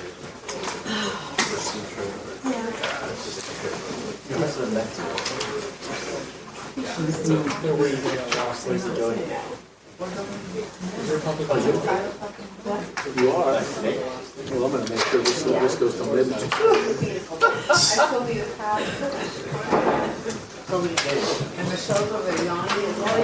All right, Commissioner Riggs is back. Can we get a roll call, please? Commissioner Anderson, Here. Commissioner Bordeaux, Here. Commissioner Bejas, Here. Commissioner Riggs, Here. Commissioner Turner, Here. Commissioner Yates, Here. Chair Cartsonas. I'm here. Mr. Chair, all members are present. All right, thank you. That takes us to agenda item number 9, which is resolutions. 9A, to adopt a resolution denying MHE 25-00051. Good afternoon, Commissioners. A resolution of the Planning Commission of the City of Torrance, California, as provided for in Division 9, Chapter 1, Article 41, or excuse me, let me rephrase that. Resolution item 9A is denial of minor homestead exemption, more specifically MHE 25-00051. The following resolution of denial is to reflect the actions taken by Planning Commission on January 21st, 2026. This includes the edits to findings E, F, G, I, and J. Staff also wants to note that staff removed finding K as it was inadvertently added. Finding K will pertain to precise plans and not minor site exemptions. All right, thank you.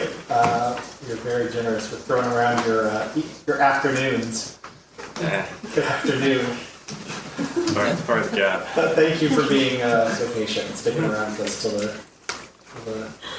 evening. Yes.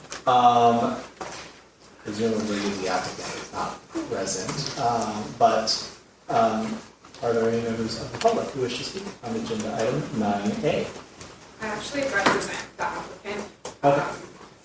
So, my name is Christine Freeze. Good evening, Commissioners. I am an attorney at Blvd's Law Group, and I represent Sam and Maria Gong, the owners of 439 Via Linda Vista, regarding the 694 square foot garage that they are trying to build to replace their current garage.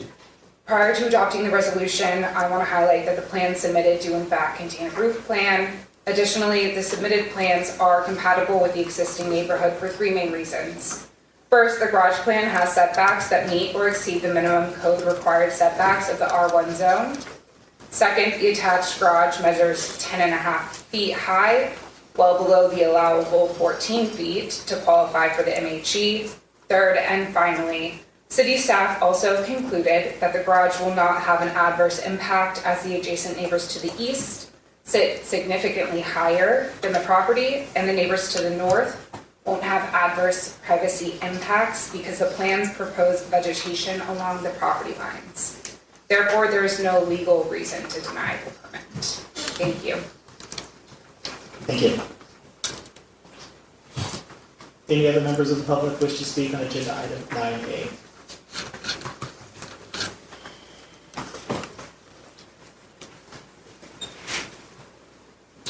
Jeff Dunnigan, 169 Via Monte d'Oro.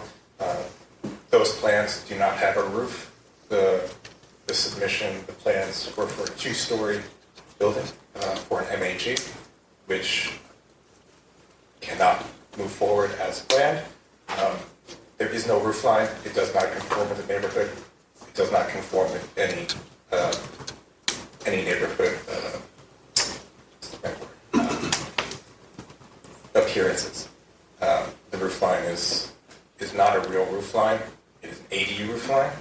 It is not part of the MHE. Thank you. Thank you. Any other members of the public wish to speak on agenda item 9A? Please come on forward.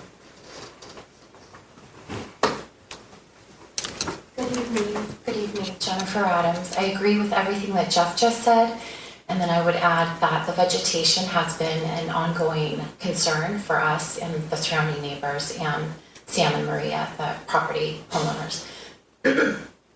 We have asked them multiple times to cut down their vegetation. They are blocking our views. They refuse to do so. So I don't think what she just mentioned, that there's vegetation that provides for privacy, is an inaccurate statement, because the vegetation are blocking our views right now. And then I just want to mention that K was in the original resolution that was being brought forward on January 21st to be approved. And we did speak about that item K that evening, that there would be no hardship. So I just want to comment whether or not K needs to be in this denial, or if it's allowable that it has been removed. Thank you. Thank you. Any other members of the public wish to speak on agenda item 9A?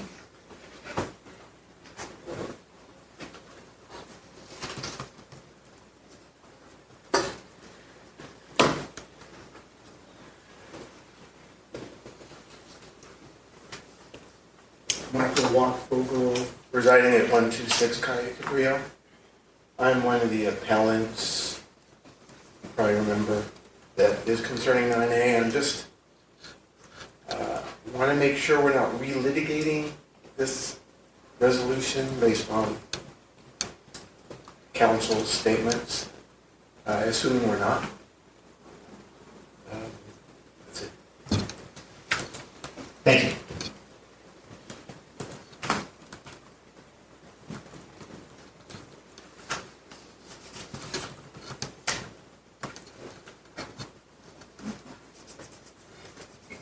Hello again, Catherine Urquhart Dunnigan at 169 Via Monte d'Oro. I just want to say a comment to the roof issue is that I think that's the reason why, from what I understand, the commission was not able to approve it, because they were discussing the first story, but there was no roof on the first story, or there was no plans showing a roof for a first story. And so I know that as residents, we're allowed to go and see the plans. We looked at the plans. It was a 2-story building with an ADU on top, so the roof line does not apply to the first story. And so, similar to my previous neighbor, I hope we are not relitigating this, because there was a decision made based on the plans could not be reviewed appropriately. So thank you. Thank you.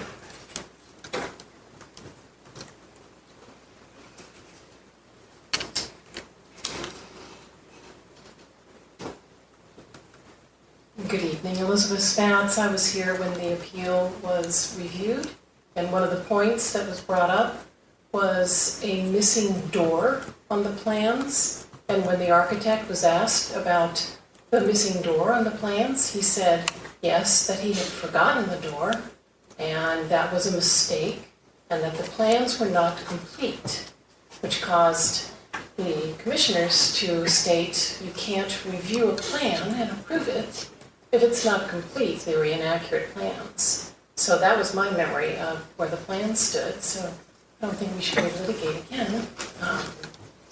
That was our understanding, that the plans weren't finished. Thank you. Thank you. Any other comments from the public? There's only a couple of you who haven't spoken, so. All right, with that, we can bring it back up here. Any thoughts, comments from Should I Commissioner? close the public hearing first? It's not a public hearing, it's just a resolution, so we don't need to. Commissioner Grass. All right, since this is an unusual one where we're bringing something back, I guess I just want to be clear about something. I think I was the one that asked about the door, but the plans haven't changed. There's still no completed roof plan on this precise plan, right? Yeah, the plans have not changed. We're just here to approve this resolution to pass. Just to be clear, what we're trying to do here is just basically approve the resolution saying this is the decision that we made at our last meeting. Not to even discuss it, or I guess we could reconsider it if so Commissioner wanted to, but really we're just being asked to say that yes, this is what we said. I do have one question just while we're here. I know, well, I won't speak for everyone else, but traditionally vegetation is not considered when we're talking about view. But there was a comment from a resident regarding vegetation blocking a view. And I think that there is a process in the city of Torrance where they could address that concern. Yeah, it's called a view equity claim and request as well. So there is a process of view equity claim request if there is vegetation blocking a view, that you could get that addressed within. One of our staff members would be happy to help you with that. Sure. Yes. Right. Oh, sorry. So if the vegetation, say that code enforcement goes out there, or whoever it would be, to take a look at this, what is the process and what ends up happening if nothing's done or something is done? Can you explain that? So the question, if in terms of this, blocking views or whatever. Yeah. So the process would start with a view equity request. That's done with planning staff. We work with both the view seekers and the homeowners, and we go through the process. And if it can't be solved there, it goes to a view equity claim. Then the process just basically continues, and we continue to work with staff, and there'd be a staff report and an arborist, and you just go through that process pretty much. Yes, but I mean, so with regards to the city, do we have any further? No, that would be it. I mean, so it's just working with the neighbors. That's it. More Can't or less, force yeah. anybody to Yeah, tear other trees down. But that would be a civil property act. That's correct. All right. With that, we have a motion or a request motion. Commissioner Grass. Yep, I move that we adopt Resolution 2026-002, which is related to MHE 25-51. Second. All right, roll call. Commissioner Anderson, Yes. Commissioner Borjo, Yes. Commissioner Beos, Yes. Commissioner Riggs, Yes. Commissioner Turner, Yes. Commissioner Yates, Yes. Chair Carson. Yes. Mr. Chair, that motion carries 7-0. All right, thank you very much. That takes us on to item number 10, which is Commission Oral Communications. Anybody have anything to say that hasn't already been said? Commissioner Hanson, I see you reaching for the button. Now, before I reach it, just as you mentioned something that hit me, that as a senior commissioner, and then add the fact that we live in the